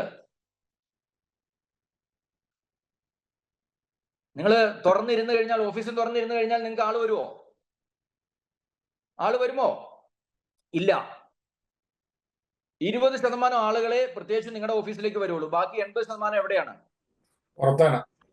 പുറത്താണ്. അത് മനസ്സിലാക്കുക. അതും 20% ആളുകൾ എന്ന് പറയുന്നത് ഇവര് ഏറ്റവും അടുത്തുള്ള ആളുകളാണ്. എന്ന് പറഞ്ഞാൽ അവർ യാത്ര ചെയ്ത് വരാൻ പറ്റുന്ന, ഇപ്പൊ മഴയാണ് അല്ലെങ്കിൽ വേറെ കാര്യങ്ങളാണ്. പക്ഷെ അപ്പം തീർച്ചയായിട്ടും ആദ്യം നമ്മൾ സസ്പെക്ട് ചെയ്യുക, അത് കഴിഞ്ഞ് ലീഡ് ജനറേറ്റ് ചെയ്യുക, കിട്ടിയ ലീഡിനെ ഷോർട്ട് ലിസ്റ്റ് ചെയ്യുക. അതാണ് ഒന്നാമത്തെ ടെക്നിക്സ്. എങ്ങനെയാണ് ഷോർട്ട് ലിസ്റ്റ് ചെയ്യുന്നത്? ലീഡ് ജനറേറ്റ് എങ്ങനെ ചെയ്യുന്നത് ഞാൻ വേറെ ദിവസം പഠിപ്പിച്ചു തരാം. അത് ഡിജിറ്റൽ മാർക്കറ്റിംഗ് തൊട്ട് ഒത്തിരി മാർക്കറ്റിംഗ് മെറ്റീരിയലുകളുണ്ട്, അത് ഞാൻ വേറെ ദിവസം പഠിപ്പിച്ചു തരാം. ഇപ്പം വന്ന ഒരു ലീഡിനെ അല്ലെങ്കിൽ വന്ന ഒരു എൻക്വയറിയെ നമ്മൾ എങ്ങനെയാണ് ഷോർട്ട് ലിസ്റ്റ് ചെയ്യുന്നത് ഞാൻ പഠിപ്പിച്ചു തരാം. ഷോർട്ട് ലിസ്റ്റ് എന്ന് പറഞ്ഞു കഴിഞ്ഞാൽ നമുക്ക് പല രീതിയിൽ കൂടെ ഷോർട്ട് ലിസ്റ്റ് ചെയ്യാം. എന്ന് പറഞ്ഞാൽ ഇപ്പൊ ഡിജിറ്റൽ മാർക്കറ്റിംഗ് ആണെങ്കിൽ ഫണൽ സിസ്റ്റം ഒക്കെ ഉപയോഗിച്ചുകൊണ്ട് കുറെ ചോദ്യങ്ങളൊക്കെ ചോദിച്ചുകൊണ്ട് നമ്മൾക്ക് എൻക്വയറി വരുത്തി, സാർ എനിക്ക് ജോർജിയക്ക് പോകണം അല്ലെങ്കിൽ MBAക്ക് പോകണം. അപ്പൊ നമുക്ക് മനസ്സിലായി ഈ ക്ലയന്റ് ജോർജിയക്ക് പോകാൻ ആവശ്യമുള്ള ഒരാളാണ്. പക്ഷെ ആ സ്ഥാനത്ത് നിങ്ങളുടെ കയ്യിൽ കുറെ ലീഡ് ഉണ്ട്, എവിടുന്ന് പൈസ കൊടുത്ത് മേടിച്ച ലീഡാണ്, അല്ലെങ്കിൽ എവിടുന്ന് ലിസ്റ്റ് എഴുതുക. അതിനെ നിങ്ങൾ എങ്ങനെയാ ചെയ്യുക? അത് ഇങ്ങോട്ടൊരു ആവശ്യമാക്കി വരുത്തുന്നത് എങ്ങനെയാണ്? നിങ്ങൾ ബൾക്ക് വാട്സപ്പുകൾ ഉപയോഗിച്ചോ, ഗ്രൂപ്പുകൾ ഉപയോഗിച്ചോ, അല്ല നിങ്ങൾ കിട്ടുന്ന പരസ്യങ്ങളൊക്കെ അങ്ങോട്ട് കൊടുത്തിട്ട് നിങ്ങൾക്ക് ഇങ്ങോട്ട് എൻക്വയറി വരുത്തിയോ ചെയ്യുന്നു. അതാണ് ഇൻബൗണ്ട് മാർക്കറ്റിംഗ് എന്നത്. ഔട്ട്ബൗണ്ട് മാർക്കറ്റിംഗ് എന്ന് പറഞ്ഞു കഴിഞ്ഞാൽ നിങ്ങൾ അങ്ങോട്ട് അവരുടെ അടുത്ത്, അവർക്ക് ഇപ്പൊ അവർ ആവശ്യക്കാരാണ്. അപ്പൊ ഒരു കുട്ടി അവിടെ ഉണ്ട്, LIC-കാർ ഇടിച്ചു കയറുന്ന കണ്ടിട്ടില്ലേ? അവരുടെ വീട്ടിലൊരു ക്ലയന്റ് ഉണ്ട്, അല്ലെങ്കിൽ ഒരു NRI-കാരൻ വന്നിട്ടുണ്ട്, അല്ലെങ്കിൽ ഒരു ഗൾഫുകാരൻ വന്നിട്ടുണ്ട്. അവൻ എന്താ ചെയ്യുന്നത്? നേരെ അവന്റെ അപ്പോയിന്റ്മെന്റ് എടുക്കും. അവിടെ പോയി സാറിന്റെ ഒരു പ്രോപ്പർ അപ്പോയിന്റ്മെന്റ് തരാമോ, ഞാൻ അവിടെ ഒന്ന് സാറിന് ഇപ്പോഴത്തെ ഒരു നല്ല ഇൻവെസ്റ്റ്മെന്റ് പ്ലാൻ ഉണ്ട്, സംസാരിക്കാനാണെന്നുള്ള രീതിയിൽ പറയും. എന്ന് പറയുന്ന പോലെ നിങ്ങൾ പറയണം, നിങ്ങൾ ഔട്ട്ബൗണ്ട് നിങ്ങൾക്കൊന്ന് നല്ല രീതിയിൽ നിങ്ങൾ ക്ലയന്റിന്റെ അടുത്ത് ചെന്ന് സംസാരിക്കാനാണ് നിങ്ങൾ ആഗ്രഹിക്കുന്നതെങ്കിൽ അപ്പോയിന്റ്മെന്റ് എടുക്കണം. അവരുടെ അപ്പോയിന്റ്മെന്റ് ഇല്ലാതെ ഇടിച്ചു കയറി ഒരിക്കലും കയറിപ്പോവരുത്. ഇനിയിപ്പോ രണ്ടാമത്തെ ഇതാണ് ഞാൻ ആദ്യം പറഞ്ഞു. ഒന്നാമത്തെ സെൽ ടൈപ്സ് ഏതാണ്? നമ്മൾ സസ്പെക്ട് ചെയ്യുന്നു, ലീഡ് ജനറേറ്റ് ചെയ്യുന്നു, പിന്നെ നമ്മൾ അവരെ എന്ത് ചെയ്യുന്നു? അവരെ ഷോർട്ട് ലിസ്റ്റ് ചെയ്യുന്നു. രണ്ടാമത്തെ സെയിൽ ടെക്നിക്സ് ആണ് റീച്ച് ടു ദ കസ്റ്റമർ. എന്താണ്? കസ്റ്റമറിലേക്ക് എത്തുക. അതെങ്ങനെയാണ്? പഴയ കാലത്താണ് ഒറ്റ മെത്തേഡ് ഉണ്ടായിരുന്നുള്ളൂ, ഒന്നെങ്കിൽ ഓഫീസിലേക്ക് വരുത്തുക, അല്ലെങ്കിൽ അവരുടെ അടുത്തേക്ക് ഇല്ല. ഇപ്പം പുതിയ വെർച്വൽ ആണ്. ഇപ്പൊ ഞാൻ തന്നെ എന്റെ ക്ലൈൻറ്റ്സ് ആണ് നിങ്ങളെങ്കിൽ ഞാൻ ഇന്ന് ഇവിടെ ഇരുന്നുകൊണ്ട് വെർച്വലി നിങ്ങളുടെ അടുത്തോട്ട് വന്നില്ലേ? അപ്പം അതായത് റീച്ച് ടു ദ കസ്റ്റമർ, കസ്റ്റമറിലേക്ക് എത്തണം. ഈ കസ്റ്റമർ 3 ടൈപ്പ് ഉണ്ട്. Are you ready? കേൾക്കുന്നുണ്ടോ? Hello, okay. കസ്റ്റമർ 3 ടൈപ്പ് ഉണ്ട്. ആർക്കെങ്കിലും പറയാം ഏതൊക്കെ ടൈപ്പാ കസ്റ്റമർ എന്ന്? ചിലർ പറയുന്നു, സാറേ ഞാൻ രാവിലെ തൊട്ട് വൈകിട്ട് വരുന്ന ഫോൺ വിളിച്ചു, ഒരാൾ പോലും എന്നോട് പ്രതികരിച്ചില്ല. പ്രതികരിച്ചു നോക്കട്ടെ എന്ന് പറഞ്ഞു, കേട്ടിട്ട് അവർ പോയി, ലാസ്റ്റ് ക്ലോസിംഗ് വന്നില്ല. കസ്റ്റമർ എത്ര ടൈപ്പ് ഉണ്ട്? 3 ടൈപ്പ് ഉണ്ട്. ആർക്കെങ്കിലും പറയാമോ ഏതൊക്കെയാ ടൈപ്പ് എന്ന്? ആരെങ്കിലും പറയാമെങ്കിൽ, ഫ്രാഞ്ചൈസി സ്റ്റാഫുകൾ ആരെങ്കിലും പറയാമെങ്കിൽ ഞാൻ ഇവിടുന്ന് ഒരു സമ്മാനം HOയിൽ അയച്ചു തരുന്നതാണ് നിങ്ങൾക്ക്. കസ്റ്റമർ 3 ടൈപ്പ് ഉണ്ട്. ആർക്കെങ്കിലും പറയാമോ? Walk in customer. കസ്റ്റമർ പല ടൈപ്പ് ഉണ്ട്. അതില് ഒരു എന്താ പറയാ, ഇന്നത്തെ നമ്മളൊരു ജനറലൈസ് ചെയ്തിട്ട് ഒരു 3 ടൈപ്പ് ഞാൻ പറഞ്ഞുതരാം. ഒന്നാമത്തെ ആണ് കേട്ടാൽ വിശ്വസിക്കുന്നവര്. എന്താണ്? നമ്മുടെ ചെവി വെച്ച് കേട്ടാൽ വിശ്വസിക്കുന്നവർ. രണ്ടാമത്തത് കണ്ടാൽ വിശ്വസിക്കുന്നവര്. മൂന്നാമത്തത് അനുഭവിച്ചറിഞ്ഞാലേ അവർ വിശ്വസിക്കുള്ളൂ. കേട്ടാൽ അറിയുന്ന വിശ്വസിക്കുന്നവർ എത്ര ശതമാനം ആളുകളേ ഉള്ളൂ? 20% ആളുകൾ. അപ്പൊ നിങ്ങൾ 100 പേരെ വിളിക്കുന്നുണ്ടെങ്കിൽ നിങ്ങൾ 100 പേർക്കും ടെലിഫോൺ ആണ് നിങ്ങൾ മെത്തേഡ് ഉപയോഗിക്കുന്നതെങ്കിൽ ബാക്കി 80 പേരും നിങ്ങളുടെ കയ്യിൽ നിന്ന് പോകാനുള്ള, നിങ്ങൾക്ക് ഒരു ബിസിനസ് വരാതിരിക്കാനുള്ള കാരണം എന്താ? നിങ്ങൾ ഉപയോഗിച്ച മെത്തേഡ് എന്ന് പറഞ്ഞാൽ ഫോണാണ്. സാറേ ഫോണിൽ കൂടെയാണ് നിങ്ങൾ സംസാരിച്ചത്. ഫോണിങ് എന്റെ ബോസ് എന്നെ പഠിപ്പിച്ചിട്ടുള്ള ഫോൺ എന്ന് പറയുന്ന ഒരു സാധനം നമ്മളുടെ ഒരിക്കലും പ്രൊഡക്റ്റ് പ്രസന്റ് ചെയ്യാനോ ഒന്നും ഉപയോഗിക്കരുത്. ജസ്റ്റ് ഇൻഫർമേഷൻ പാസ് ചെയ്യാൻ മാത്രമേ ഫോൺ ഉപയോഗിക്കാവുള്ളൂ. ബാക്കിയെല്ലാം നിങ്ങൾ ഉപയോഗിക്കേണ്ടത് നിങ്ങളുടെ ലാപ്ടോപ്പോ, ഒന്നെങ്കിൽ നിങ്ങൾ ഡയറക്റ്റ് ആയിട്ട് ക്ലൈന്റിലേക്ക് എത്തണം. എന്ന് പറഞ്ഞാൽ ഒന്നെങ്കിൽ ഇപ്പൊ ഞാൻ വരുന്ന പോലെ വെർച്വൽ ആയിട്ട് നിങ്ങൾക്ക് എത്തണം, അല്ലെങ്കിൽ ഫിസിക്കലായിട്ട് നിങ്ങളുടെ ഓഫീസിലേക്ക് വരണം, അല്ല നിങ്ങൾ അവരിലേക്ക് എത്തണം. എന്നാൽ മാത്രമേ നിങ്ങൾ, അതായത് 20% ആളുകളെ ഉള്ളൂ എന്ന് ഫോണിൽ കൂടെ വേണ്ടി നിങ്ങൾക്ക് പൈസ തരുന്നതെന്ന് അർത്ഥം. അപ്പൊ ബാക്കി 80% ആളുകൾ ആരാണ്? വീണ്ടും ഒരു അടുത്ത 20% ആളുകളുണ്ട്, അവർ കണ്ടാലേ വിശ്വസിക്കുകയുള്ളൂ.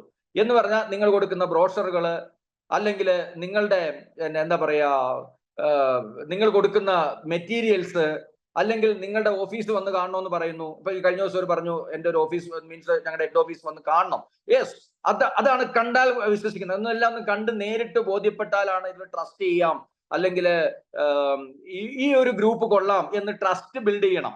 ഒരു ക്ലയന്റിനെ കയ്യിലിരിക്കുന്ന ഒരു പണം അല്ലെങ്കിൽ അവരുടെ ഒരു സർവീസ് നമുക്ക് കിട്ടണമെങ്കിൽ അവർക്ക് ഏറ്റവും ആവശ്യം വേണ്ട ഒരു സാധനമാണ് ട്രസ്റ്റ് എന്ന് പറയുന്നത്. കാരണം ആയിരക്കണക്കിന് ആളുകൾ ഇവിടെ ഉണ്ട്, അവർക്ക് തന്നെ ചോയ്സ് എടുക്കാൻ പ്രയാസമാണ്. അപ്പൊ ഇങ്ങനെ വരുന്ന സമയത്ത് അവർ നിങ്ങളിൽ ഉണ്ടാകുന്ന ഒരു ട്രസ്റ്റ് മാത്രമാണ് നിങ്ങളിലേക്ക്, അതായത് വേറൊരാളുടെ പോക്കറ്റിൽ ഇരിക്കുന്ന ഒരു പണം നിങ്ങളുടെ പോക്കറ്റിലേക്ക് വരണമെങ്കിൽ, അല്ലെ നിങ്ങളുടെ കമ്പനിയുടെ ബാങ്ക് അക്കൗണ്ടിലേക്ക് വരണമെങ്കിൽ തീർച്ചയായിട്ടും ആ ഒരു ഫ്രീക്വൻസി സെറ്റ് ആവണം. എന്ന് പറഞ്ഞാൽ കസ്റ്റമറിന്റെ ഒരു ഫ്രീക്വൻസി ഉണ്ട്, നിങ്ങൾ പ്രസന്റ് ചെയ്യുന്ന ഒരു ഫ്രീക്വൻസി ഉണ്ട്. ഇപ്പൊ ഉദാഹരണം പറഞ്ഞാൽ നമ്മളൊരു സ്ഥലക്കച്ചവടം നടത്താന്ന് വിചാരിക്കുക. നമ്മൾ വാങ്ങുന്നവനുണ്ട്, വിൽക്കുന്നവനുണ്ട്, ബ്രോക്കറും ഉണ്ട്, അല്ലേ? അപ്പൊ നമ്മളെ സംബന്ധിച്ച് നോക്കുവാണെങ്കിൽ നമ്മളുടെ യൂണിവേഴ്സിറ്റികളാണ് ഒരു ക്ലൈന്റ്. യൂണിവേഴ്സിറ്റിക്ക് നമ്മൾ ഫയൽ കൊടുക്കുന്നു, നമ്മുടെ ക്ലൈന്റ് ആണ്, കസ്റ്റമർ ആണ് നമ്മുടെ ആള്. നമ്മൾ ഇതിന്റെ ഇടയിൽ ബ്രോക്കറിനെ പോലെയുള്ള ഒരാളുകളാണ് നമ്മൾ, അല്ലേ? അപ്പം ബ്രോക്കറുടെ പണി എന്താ?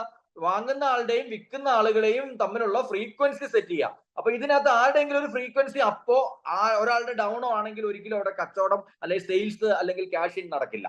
അപ്പൊ അതിനുള്ള ടെക്നിക്സ് ആണ് ഞാൻ ഈ പഠിപ്പിച്ചു തരുന്നത്. കണ്ടാൽ വിശ്വസിക്കുന്ന ആളുകളോട് നിങ്ങൾ എങ്ങനെ പെരുമാറണം, കേട്ടാൽ വിശ്വസിക്കുന്ന ആളുകളോട് എങ്ങനെ പെരുമാറണം. മൂന്നാമതൊരാളുണ്ട്,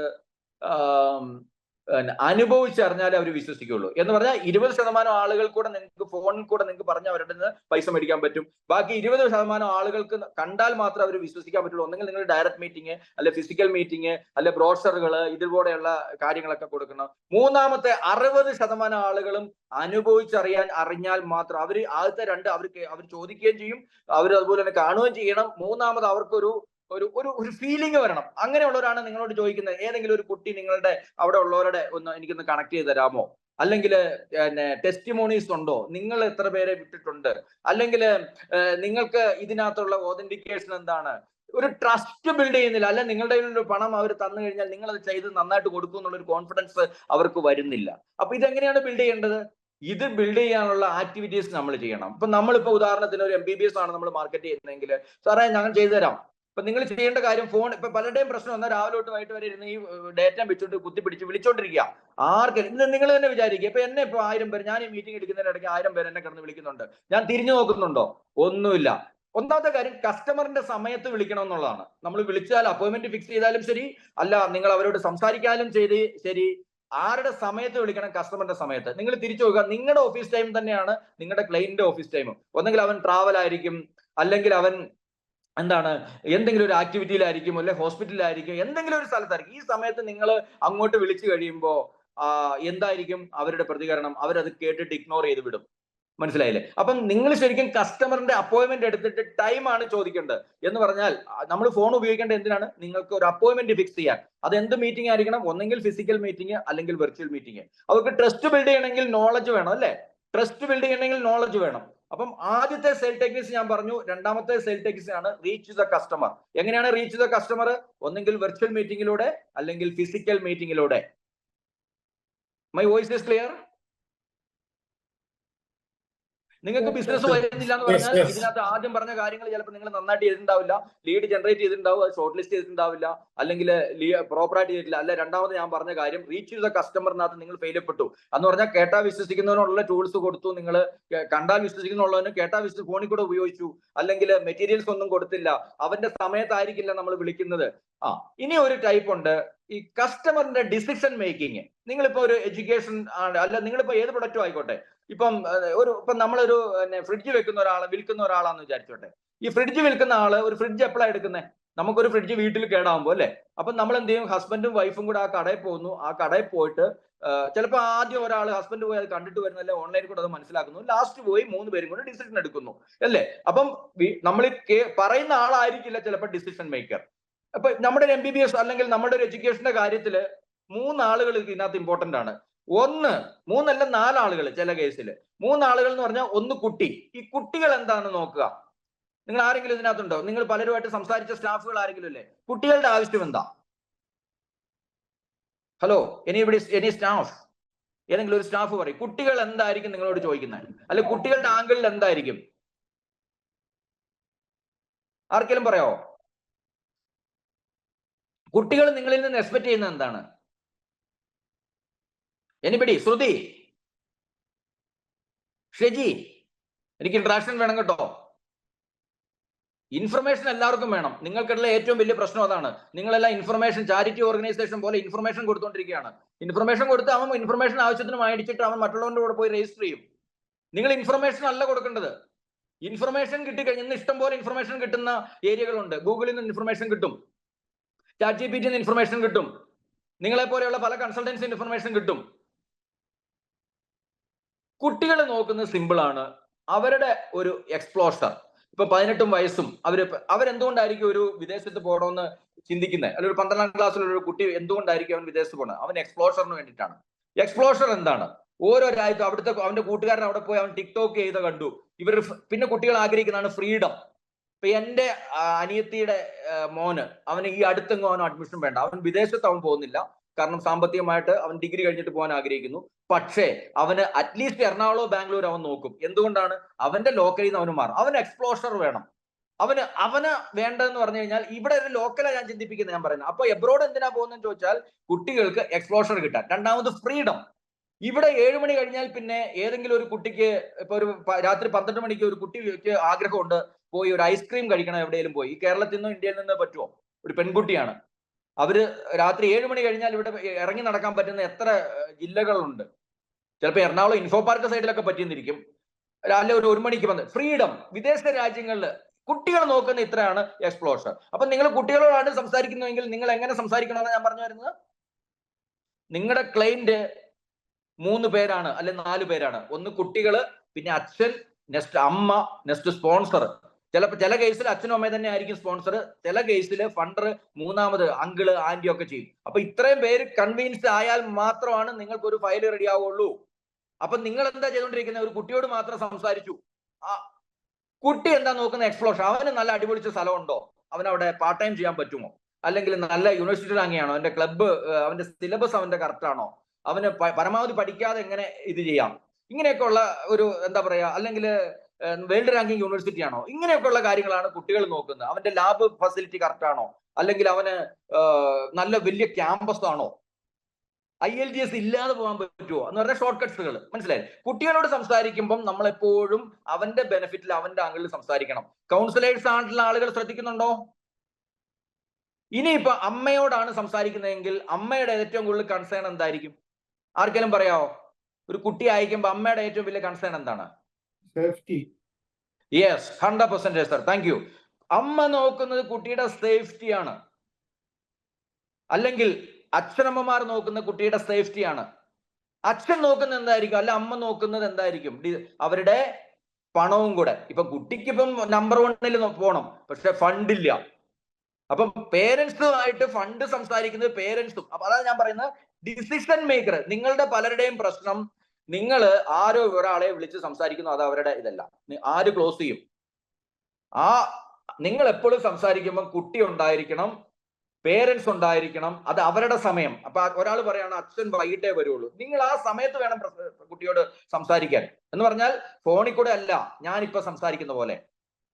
ഒന്നെങ്കിൽ നിങ്ങളുടെ പേരൻസിന്റെ അല്ലെ കുട്ടികളുടെ മുമ്പിൽ ഫിസിക്കലി ഉണ്ടായിരിക്കണം, അല്ലെങ്കിൽ വിർച്വലി ഞാനിപ്പം കാണുന്ന പോലെ. അല്ല ക്യാമറ ഓഫ് ചെയ്ത് വെച്ചിട്ടല്ല, അവർക്ക് ട്രസ്റ്റ് ബിൽഡ് ചെയ്യണം. ഈ പറയുന്ന ആളുകള് ഞങ്ങൾ ഇത്രയും പൈസകൾ കോടികൾ അടയ്ക്കുന്നതാണ്, ഇവര് ഉടായ്പൊന്നും കാണിക്കുന്നവരല്ല, അല്ലെങ്കിൽ ഇവര് കറക്റ്റ് ആണ് ഇവർ പറയുന്നത്. ഇപ്പൊ ഞാനിപ്പോ വീഡിയോ ഓൺ ചെയ്താണ് ഇരിക്കുന്നത്. അപ്പം വീഡിയോ ഒക്കെ ഓൺ ചെയ്ത് വളരെ ട്രസ്റ്റ് അവർക്ക് ഫീൽ ചെയ്താൽ മാത്രമാണ് അവര് നിങ്ങളിലേക്ക് ഒരു ബിസിനസ്, നിങ്ങളുടെ ഒരു കസ്റ്റമർ ആവുള്ളൂ. അപ്പൊ ഞാൻ പറഞ്ഞല്ലോ, ഡിസിഷൻ മേക്കർ കുട്ടികളുടെ ആംഗിളിൽ നിങ്ങൾ അവർക്ക് കുട്ടികളാണെങ്കിൽ എക്സ്പ്ലോഷർ നോക്കണം. രണ്ടാമത് പേരൻസ് ആണെങ്കിൽ അവരുടെ ഫണ്ട് പാർട്ടും സേഫ്റ്റി നോക്കണം. പിന്നെ നിങ്ങളുടെ മൂന്നാമത് ഒരു സ്പോൺസർ ഉണ്ടെങ്കിൽ അവർ എത്രയാണ് അവർക്ക് അവരുടെ ഫിനാൻഷ്യൽ എന്ന് പറയണം. ഈ കാര്യങ്ങളെല്ലാം ഫോണിൽ കൂടെ പറഞ്ഞാൽ വിശ്വസിക്കുന്നവരെ, ഈ നമ്മളെപ്പം പറഞ്ഞാൽ ഈ ക്ലൈന്റ് ഏത് ടൈപ്പാണ് നിങ്ങൾ വിശ്വസിച്ചോണം. ഇപ്പൊ കണ്ടാൽ വിശ്വസിക്കുന്നവരാണോ, കേട്ടാൽ വിശ്വസിക്കുന്നവരാണോ, അതോ അനുഭവിച്ചറിഞ്ഞാൽ വിശ്വസിക്കുന്നവരാണോ? ഇപ്പം ഈ 3 പേർക്കുള്ള മെറ്റീരിയൽസ് നിങ്ങളുടെ റെഡി ആയിരിക്കണം എന്നർത്ഥം. R you ready? അപ്പൊ റീച്ച് ദ കസ്റ്റമർ. കസ്റ്റമറിലേക്ക് എത്തുന്നതിന് മുമ്പ് ശ്രദ്ധിക്കേണ്ട കാര്യങ്ങൾ എന്താണ്? ആർക്കെങ്കിലും പറയാമോ? ഒരു കസ്റ്റമറിലേക്ക് ഫിസിക്കലായിട്ടോ അല്ലെ വെർച്വൽ ആയിട്ടോ അല്ലെ നിങ്ങളുടെ അടുത്തിലേക്കോ വരുമ്പോ, അല്ലെ നിങ്ങളുടെ മുമ്പിലോ കയ്യിൽ വരുമ്പോ നിങ്ങളുടെ കയ്യിൽ എന്തൊക്കെ റെഡി ആയിരിക്കണം? ആർക്കെങ്കിലും ചാടി പറയാമോ? അവരുടെ സംശയ നിവാരണത്തിന് ആവശ്യമായതെല്ലാം ഉണ്ടായിരിക്കും. എല്ലാം ഉണ്ടായിരിക്കണം, 100%. എന്തൊക്കെയാണ്? ബ്രോഷർ ഉണ്ടായിരിക്കണം, MBBS ആണ് അതിന്റെ ചാർട്ട് ഉണ്ടായിരിക്കണം, ഏതെങ്കിലും കുട്ടികൾ അവിടെ പോയിട്ടുണ്ടോ എന്ന് ചോദിച്ചിട്ടുണ്ട്, അതിനുള്ള ടെസ്റ്റിമോണി നിങ്ങളുടെ കയ്യിൽ ഉണ്ടായിരിക്കണം. നിങ്ങളുടെ കയ്യിൽ A to Z, അതായത് ഇത്ര സിമ്പിൾ ആയിട്ട് പറഞ്ഞാൽ മതി. കണ്ടാ വിശ്വസിക്കുന്നതിനും കേട്ടാ വിശ്വസിക്കുന്നതിനും അനുഭവിച്ചറിഞ്ഞാൽ വിശ്വസിക്കുന്നതിനും 3 ടൈപ്പ് ആളുകൾക്കുള്ള ടൂൾസ് നിങ്ങളുടെ കയ്യിൽ ഉണ്ടായിരിക്കണം. പിന്നെ സബ്ജക്ട് നോളജ് നിങ്ങൾക്ക് ഇമ്പോർട്ടന്റ് ആണ്. അപ്പൊ റീച്ച് ദ കസ്റ്റമർ ആയി അല്ലേ? ഇനിയിപ്പോ അടുത്തതാണ്, ഞാൻ ആദ്യത്തെ ടെക്നിക്ക് പറഞ്ഞു, രണ്ടാമത്തെ ടെക്നിക്ക് പറഞ്ഞു. അപ്പൊ കസ്റ്റമറിലേക്ക് റീച്ച് ചെയ്യാനുള്ള മെത്തേഡുകൾ എന്തൊക്കെയാ? ആർക്കെങ്കിലും പറയാമോ? ടെലിഫോണിൽ കൂടെ നമുക്ക് അപ്പോയിന്റ്മെന്റ് എടുക്കാം, ഫിസിക്കൽ ആയിട്ടുള്ള വെബിനാർ സെമിനാറുകൾ ഇപ്പൊ ഞാൻ ചെയ്യുന്ന പോലെ നടത്താം, അല്ലെങ്കിൽ അവരുടെ മുമ്പിൽ ഇരുത്താം. അവരുടെ മുമ്പിൽ അച്ഛനും അമ്മയും ഒക്കെ ഉള്ള ഞായറാഴ്ചയാണ് അവിടെ ഉള്ളതെങ്കിൽ നിങ്ങൾ അച്ഛനും അമ്മയും കുട്ടികളും ഉള്ള സമയത്ത്, അല്ല അവരുടെ ഫണ്ടറും കൂടെ ഉള്ള സമയത്ത്, ചിലപ്പോൾ ഇവർ 3 പേരുണ്ടാവും, പക്ഷെ ഫണ്ടർ ചിലപ്പോൾ അങ്കിൾ ആയിരിക്കും. ഒരു രക്ഷയില്ല. നിങ്ങൾ അവിടുന്ന് പറഞ്ഞിട്ട് പോയി അടുത്ത ദിവസം ഫണ്ടറിനെയും കൂടെ പോയി, ഫണ്ടറിനെ വേറൊരാൾ കൺവിൻസ് ചെയ്തു, നിങ്ങൾ 98% നിങ്ങൾ കാര്യങ്ങളെല്ലാം പറഞ്ഞു കൊടുത്തു, പക്ഷെ നിങ്ങൾക്ക് അവസാനത്തെ ക്ലോസിംഗ് കിട്ടിയില്ല. കാരണം എന്താ? അതിന്റെ ഫണ്ടർ ആരാന്ന് നിങ്ങൾ ചോദിച്ചില്ല. ഫണ്ടർ വേറെ അങ്കിൾ ആയിരുന്നു, അങ്കിൾ കൺവിൻസ് ആയില്ല. അങ്കിൾ കൺവിൻസ് ആയത് വേറെ ഒരു കമ്പനിയിലാ, അല്ലെങ്കിൽ അവിടുത്തെ ആളാ, അവിടുത്തേക്ക് ഫയൽ പോയി. അപ്പൊ നിങ്ങളുടെ എഫോർട്ട് മുഴുവൻ വേസ്റ്റ് ആയി. ഓക്കെ? ഇപ്പൊ കസ്റ്റമറിലേക്ക് റീച്ച് ചെയ്യുന്ന എങ്ങനെയൊക്കെ പറഞ്ഞു? ഒന്ന്, നിങ്ങളുടെ മുമ്പിൽ കസ്റ്റമർ ഉണ്ടാവണം, അല്ലെങ്കിൽ നിങ്ങളുടെ കസ്റ്റമറുടെ മുമ്പിൽ നിങ്ങൾ ഉണ്ടാവണം. പോകുമ്പോൾ ഈ മെറ്റീരിയൽസ് എല്ലാം നിങ്ങളുടെ റെഡി ആയിരിക്കണം. അടുത്തത് ടെലികോളിംഗ് ചെയ്തു. അപ്പം ടെലികോളിംഗ് എങ്ങനെയാണ് ചെയ്യുന്നത് ഞാൻ പഠിപ്പിച്ചു തരാം. അപ്പൊ നമ്മൾ ഈ അപ്പോയിന്റ്മെന്റ് ഫിക്സിങ്, ഇനിയിപ്പം അടുത്ത സോൾ ടെക്നിക്സ് ആണ് അപ്പോയിന്റ്മെന്റ് ഫിക്സ് ചെയ്യാം. നമ്മൾ ആദ്യം ലീഡ് ജനറേറ്റ് ചെയ്തു, പിന്നെ നമ്മൾ ഷോർട്ട് ലിസ്റ്റ് ചെയ്തു, അത് കഴിഞ്ഞപ്പം നമ്മൾ റീച്ച് ദ കസ്റ്റമറിലേക്കുള്ള മെത്തേഡാണ്. അവിടെയാണ് ടെലികോളിംഗ് എന്ന് പറയുന്ന ഒരു സാധനം വരുന്നത്. എന്താണ് ടെലികോളിംഗ്? ടെലികോളിംഗ് എന്തിനാ ഉപയോഗിക്കാവുള്ളൂ? കസ്റ്റമറിലേക്ക് അപ്പോയിന്റ്മെന്റ് ഫിക്സ് ചെയ്യാനല്ലാതെ ഒരിക്കൽ പോലും ഫോണിൽ കൂടെ നിങ്ങളുടെ പ്രൊഡക്റ്റ് പ്രസന്റ് ചെയ്ത് കഴിഞ്ഞാൽ നിങ്ങളുടെ കൺവേർഷൻ റേഷ്യോ ഈസ് ഓൺലി 1%. എന്തുകൊണ്ടാണ് ഞാൻ പറഞ്ഞല്ലോ, 20% ആളുകൾ മാത്രമേ നിങ്ങൾ ഇപ്പോൾ ബ്ലാബ്ല അടിക്കുന്നത് വിശ്വസിക്കുള്ളൂ. അവന്റെ ബ്രെയിനിലോട്ട് കയറത്തില്ല. നിങ്ങൾ എന്തൊക്കെ പറഞ്ഞാലും അവന് ഒരു കാരണവശാലും അതായിട്ടില്ല. അതുകൊണ്ട് തന്നെ നിങ്ങൾ എന്ത് ചെയ്യണം? ഞാൻ ഈ പറഞ്ഞ പോലെ തന്നെ ഡിസിഷൻ മേക്കറുള്ള ഇത് ചെയ്യണം. അപ്പം ടെലികോളിംഗ് ചെയ്യുമ്പോൾ അപ്പോയിന്റ്മെന്റ് ഫിക്സ് ചെയ്യുന്നത് എങ്ങനെയാണെന്ന് ഞാൻ പറഞ്ഞുതരാം. അപ്പോയിന്റ്മെന്റ് ഫിക്സ് ചെയ്യുമ്പോൾ ഒരിക്കലും ഓപ്പൺ എൻഡഡ് ക്വസ്റ്റ്യൻസ് ചോദിക്കരുത്. എന്ത് ക്വസ്റ്റ്യൻസ് ചോദിക്കണം? ക്ലോസ്ഡ് എൻഡഡ് ക്വസ്റ്റ്യൻസ് ചോദിക്കണം. അപ്പൊ എന്താണ് ഓപ്പൺ എൻഡഡ് ക്വസ്റ്റ്യൻ, എന്താണ് ക്ലോസ്ഡ് എൻഡഡ് ക്വസ്റ്റ്യൻ? ആർക്കെങ്കിലും പറയാവോ? ഇപ്പൊ വിഷ്ണു സാറിനെ ഇപ്പൊ ഹെഡ് ഓഫീസിൽ നിന്ന് ഒരാൾ വിളിക്കുക, എക്സാമ്പിൾ, സാർ തിരക്കാണോ? അങ്ങനെ ചോദിച്ചു കഴിഞ്ഞാൽ സാർ എന്തായിരിക്കും? സാർ ചിലപ്പോൾ അവിടെ ഇരുന്ന് TV കണ്ടോണ്ടിരിക്കാലും ഒരു മനുഷ്യനും ആഗ്രഹിക്കുന്നില്ല ഞാൻ തിരക്കാണോ എന്നുള്ള അങ്ങനെയുള്ള. അതൊരു വലിയ സബ്ജക്ട് തന്നെയാണ് ടെലികോളിങ്ങിന്. ഞാൻ വേറെ ഒരു ദിവസം ട്രെയിനിങ് ഞാൻ എടുത്തു തരാം. ഒരു ദിവസം എടുക്കേണ്ട സബ്ജക്റ്റ് ആണത്. അപ്പം തിരക്കാണോ എന്ന് ചോദിച്ചു കഴിഞ്ഞാൽ ഉറപ്പായിട്ടും സാറ് തിരക്കാന്ന് തന്നെ പറയുള്ളൂ. കാരണം ആരും ഫ്രീ ആണെന്ന് പറയാൻ ആഗ്രഹിക്കുന്നില്ല. അപ്പം അതിന് നമ്മൾ ചോദിക്കേണ്ടതാണ് ഓപ്പൺ എൻഡഡ് ക്വസ്റ്റ്യൻ. സാറ് അല്ലെ സാറിനെ എപ്പോഴായിരിക്കും സാറിന് വരാൻ സാധിക്കുക, അല്ലെ എപ്പോഴായിരിക്കും സാറിന് പൈസ ഇടാൻ സാധിക്കുക, അല്ലെങ്കിൽ എപ്പോഴായിരിക്കും സാർ രജിസ്റ്റർ ചെയ്യുന്നത്? ഇതെല്ലാം എന്ത് ക്വസ്റ്റ്യൻസ് ആണ്? ഓപ്പൺ എൻഡഡ് ക്വസ്റ്റ്യൻസ് ആണ്. അതിനു പകരം നിങ്ങൾ ഇതേ ക്വസ്റ്റ്യൻ തന്നെ ഇങ്ങനെ ചോദിക്കാം, സാറിനെ ഞാൻ വിളിക്കേണ്ടത് രാവിലെ മോർണിംഗ് സമയത്താണോ അതോ ഉച്ച കഴിഞ്ഞ സമയത്ത് സാറ് ഫ്രീ ആയിരിക്കുക? അതായത് നമ്മൾ അങ്ങോട്ട് 2 ചോയ്സ് കൊടുക്കുകയാണ്. അതാണ് ക്ലോസ്ഡ് എൻഡഡ് ക്വസ്റ്റ്യൻ. അദ്ദേഹത്തിന് ഒന്നേ ഉച്ചയെന്ന് പറയണം, അല്ലെ രാവിലെ എന്ന് പറയണം. അതോ ഏകദേശം 3 മണിക്കും 5 മണിക്കും ഇടയ്ക്കാണോ സാറിന് ഏറ്റവും അല്ല 4 മണിക്ക് വിളിച്ചോളൂ കേട്ടോ. ഞാൻ പറയുന്നത് മനസ്സിലാവുന്നുണ്ടോ? Hello, my voice is clear? Okay. ആർക്കെങ്കിലും എന്തെങ്കിലും ഡൗട്ട് ഉണ്ടോ? എന്ത് ക്വസ്റ്റ്യൻ ആയിരിക്കണം നിങ്ങൾ അവരോട് ടെലിഫോണിൽ കൂടെ അപ്പോയിന്റ്മെന്റ് ഫിക്സ് ചെയ്യുമ്പോഴോ അല്ലെങ്കിൽ നിങ്ങൾ അവരോട് സംസാരിക്കുമ്പോഴോ എന്ത് ടൈപ്പുള്ള ക്വസ്റ്റ്യൻസ് ആയിരിക്കണം നിങ്ങൾ ചോദിക്കേണ്ടത്? നിങ്ങൾക്ക് യെസ് എന്നുള്ള അല്ലെങ്കിൽ ഒറ്റ ഉത്തരം കിട്ടുന്നത്, അവർക്ക് പല ഉത്തരങ്ങൾ നമുക്ക് തരുന്ന ടൈപ്പുള്ള ചോദ്യങ്ങൾ ചോദിച്ചാൽ നിങ്ങളുടെ കസ്റ്റമർ വഴുതി പോയി. ഞാൻ ടെക്നിക്സ് ആണ് പഠിപ്പിക്കുന്നത്, മനസ്സിലായില്ലേ? ഇപ്പൊ നിങ്ങൾക്ക് ഇപ്പോൾ ഒരു 4 മണിക്ക് വെബിനാർ കിട്ടിയെന്ന് വിചാരിക്കുക. അപ്പം നമ്മൾ അവരോട് പറയണം, സാറേ ഈ വെബിനാറിലേക്ക് സാറ് തീർച്ചയായിട്ടും സാറിന്റെ വൈഫിനെയും കൂടെ കൂട്ടുമല്ലോ സാർ. സാറിന്റെ കുട്ടിയും സാറിന്റെ വൈഫും സാറിന്റെ അച്ഛനും അതുപോലെ സാറിന്റെ ഫണ്ടർ ആരാണ് അവരും കൂടെ ഉണ്ടായിരിക്കുമല്ലോ സാർ. ഇപ്പൊ സാറ് ഫിസിക്കലായിട്ട് വരുവാണെങ്കിലും അല്ല വെർച്വലായിട്ട് നമ്മൾ അവരിലേക്ക് പോവുകയാണെങ്കിലും ശരി, ഇത്രയും പേരുണ്ടായിരിക്കുമല്ലോ സാർ. ഞാൻ പറഞ്ഞ മനസ്സിലായോ? ക്ലിയർ ആവുന്നുണ്ടോ? ക്ലിയർ? Okay, thank you. അടുത്തത് ഇനിയിപ്പം നമ്മൾ അപ്പോയിന്റ്മെന്റ് ഫിക്സ് ചെയ്തു. എന്താണ് അപ്പോയിന്റ്മെന്റ് ഫിക്സ് ചെയ്ത്?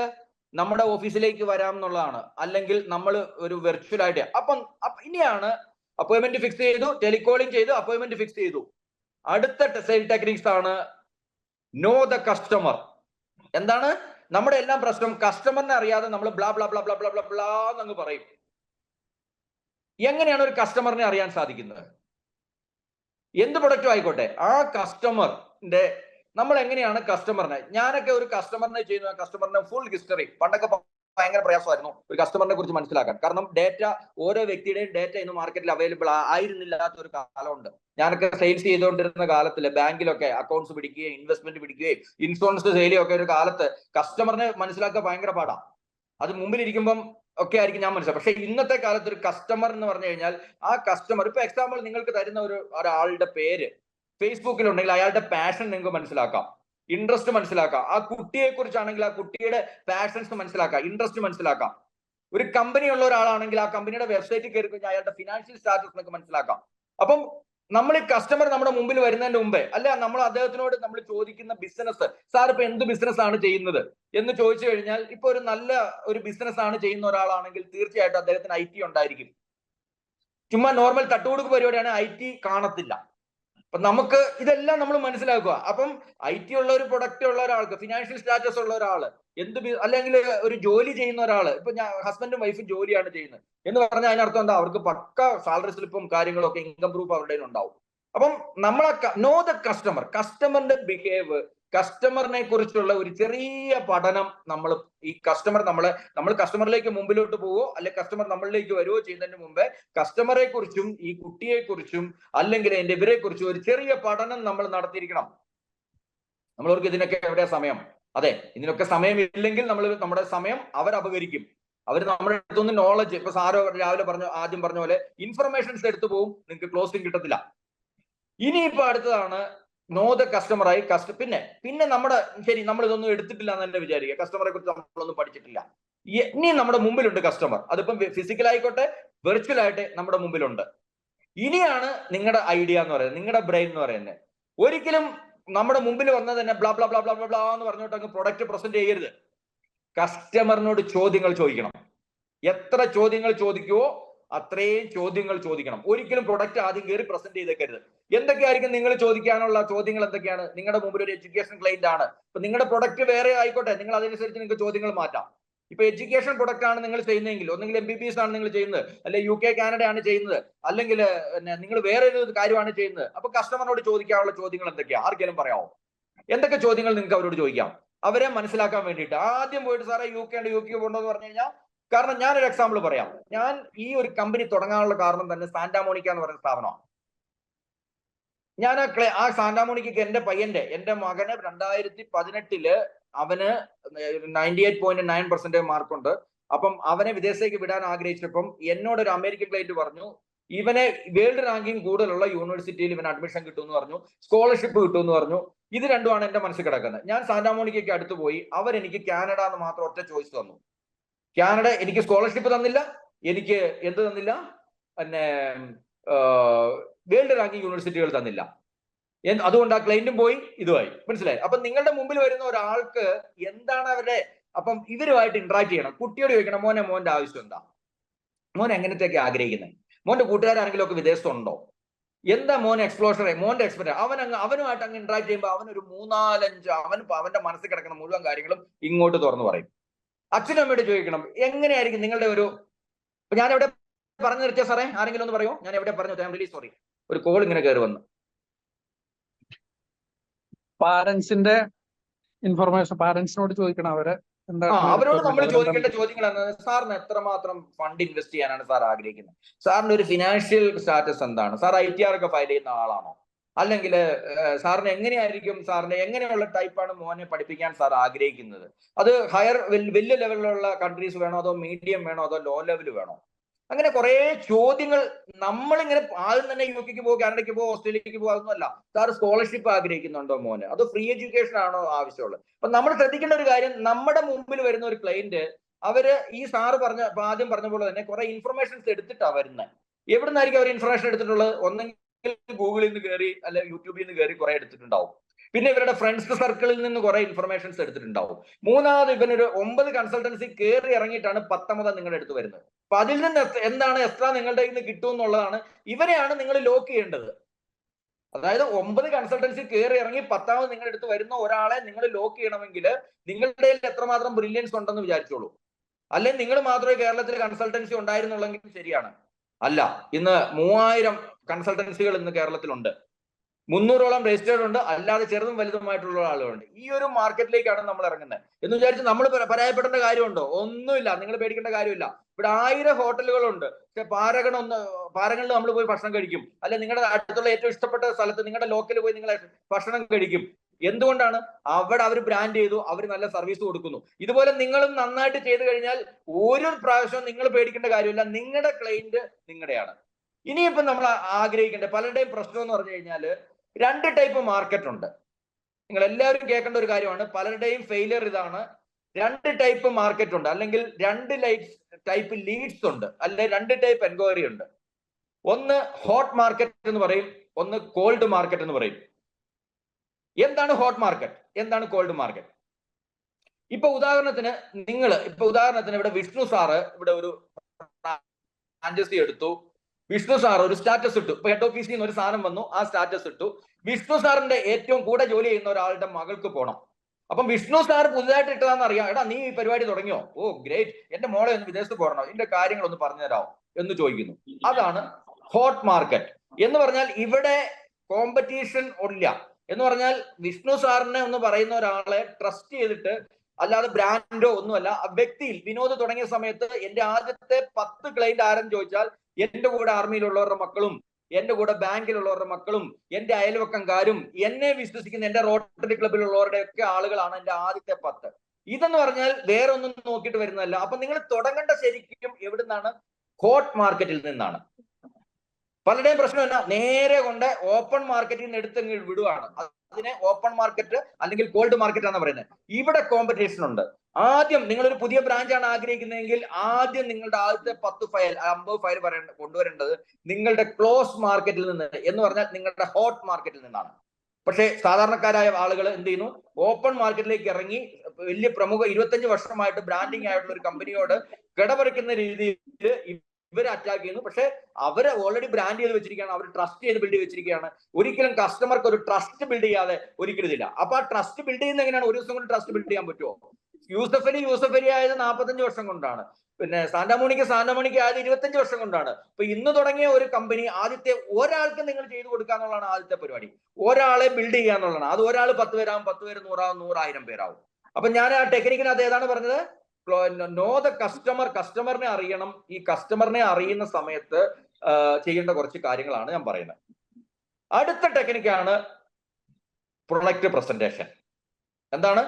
ആദ്യം നമ്മൾ ലീഡ് ജനറേറ്റ് ചെയ്തു, അത് കഴിഞ്ഞ് നമ്മൾ എന്ത് ചെയ്തു? ഷോർട്ട് ലിസ്റ്റ് ചെയ്തു, അത് കഴിഞ്ഞ് ടെലികോളിംഗ് ചെയ്ത് നോ ദ കസ്റ്റമർ ചെയ്തു, അവരെ അപ്പോയിന്റ്മെന്റ് എടുത്തു, വെർച്വൽ എടുത്തു അല്ലെങ്കിൽ ഫിസിക്കൽ നമ്മൾ അവരിലേക്ക് വന്നു, അവരെ കസ്റ്റമറെ മനസ്സിലാക്കി, ഈ 3 പേരുടെയും ചോദ്യങ്ങൾ ചോദിച്ചു, അവരിൽ നിന്നൊരു ഇന്ററാക്ഷൻ ആയി.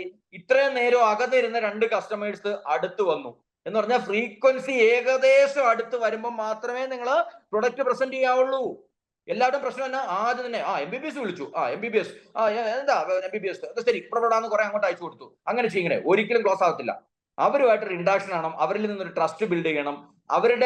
അവർക്ക് വേണ്ടിയിട്ട് ഹെൽപ്പ് ചെയ്യാൻ വന്നിരിക്കുന്ന അനിയനോ അനിയത്തിയോ ചേട്ടനോ ചേച്ചിയോ അല്ലെങ്കിൽ ഒരു വെൽവിഷറോ ആണെന്ന് നിങ്ങൾക്ക് അവരുടെ നിന്ന് ഫീൽ ചെയ്യാത്തത്തോളം കാലം നിങ്ങൾ എപ്പോഴും അവരുടെ കുട്ടികളെ, ഇപ്പം ഇച്ചിരി വയസ്സായിട്ടുള്ള ആളുകളാണെങ്കിൽ അവരോട് എന്ത് ബിൽഡ് ചെയ്യിപ്പിക്കണം? എന്റെ മോളെ പോലെ എന്നുള്ള രീതിയിൽ ഒരു ക്രിയേറ്റ് ചെയ്യിപ്പിക്കണം. അവിടെ ഇപ്പൊ ചെറിയ കുട്ടികളൊക്കെ ആണെങ്കിൽ കൂട്ടുകാരെ പോലെ ഫീൽ ചെയ്യിപ്പിക്കണം. ഇപ്പൊ കൗൺസിലേഴ്സ് ഒക്കെ ആണെങ്കിൽ അവര് സ്റ്റാഫുകളാണെങ്കിൽ അവരുടെ ഇപ്പൊ എന്റെ സ്റ്റാഫുകളൊക്കെ അവർ ചെയ്യുന്ന കൂട്ടുകാരെ പോലെ ഒരു ഇന്ററാക്ഷൻ ഉണ്ടാവും.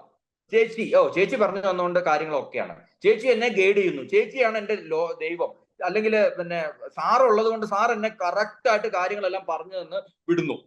ഈ ഒരു ഫ്രീക്വൻസി നമ്മൾ ഇങ്ങനെ വരാത്തിടത്തോളം കാലം നിങ്ങൾ അവിടെ എന്ത് ചെയ്തിട്ടും കാര്യമില്ല. ക്ലിയർ ആവുന്നുണ്ടോ? ഈ ഫ്രീക്വൻസി സെറ്റ് ആയതിനു ശേഷം മാത്രമേ എന്ത് പ്രസന്റ് ചെയ്യാവുള്ളൂ? പ്രൊഡക്റ്റ് പ്രസന്റ് ചെയ്യാവുള്ളൂ. പ്രൊഡക്റ്റ് പ്രസന്റ് ചെയ്യുമ്പോൾ നിങ്ങളുടെ പ്രൊഡക്റ്റ് നോളജ് ഇമ്പോർട്ടന്റ് ആണ്.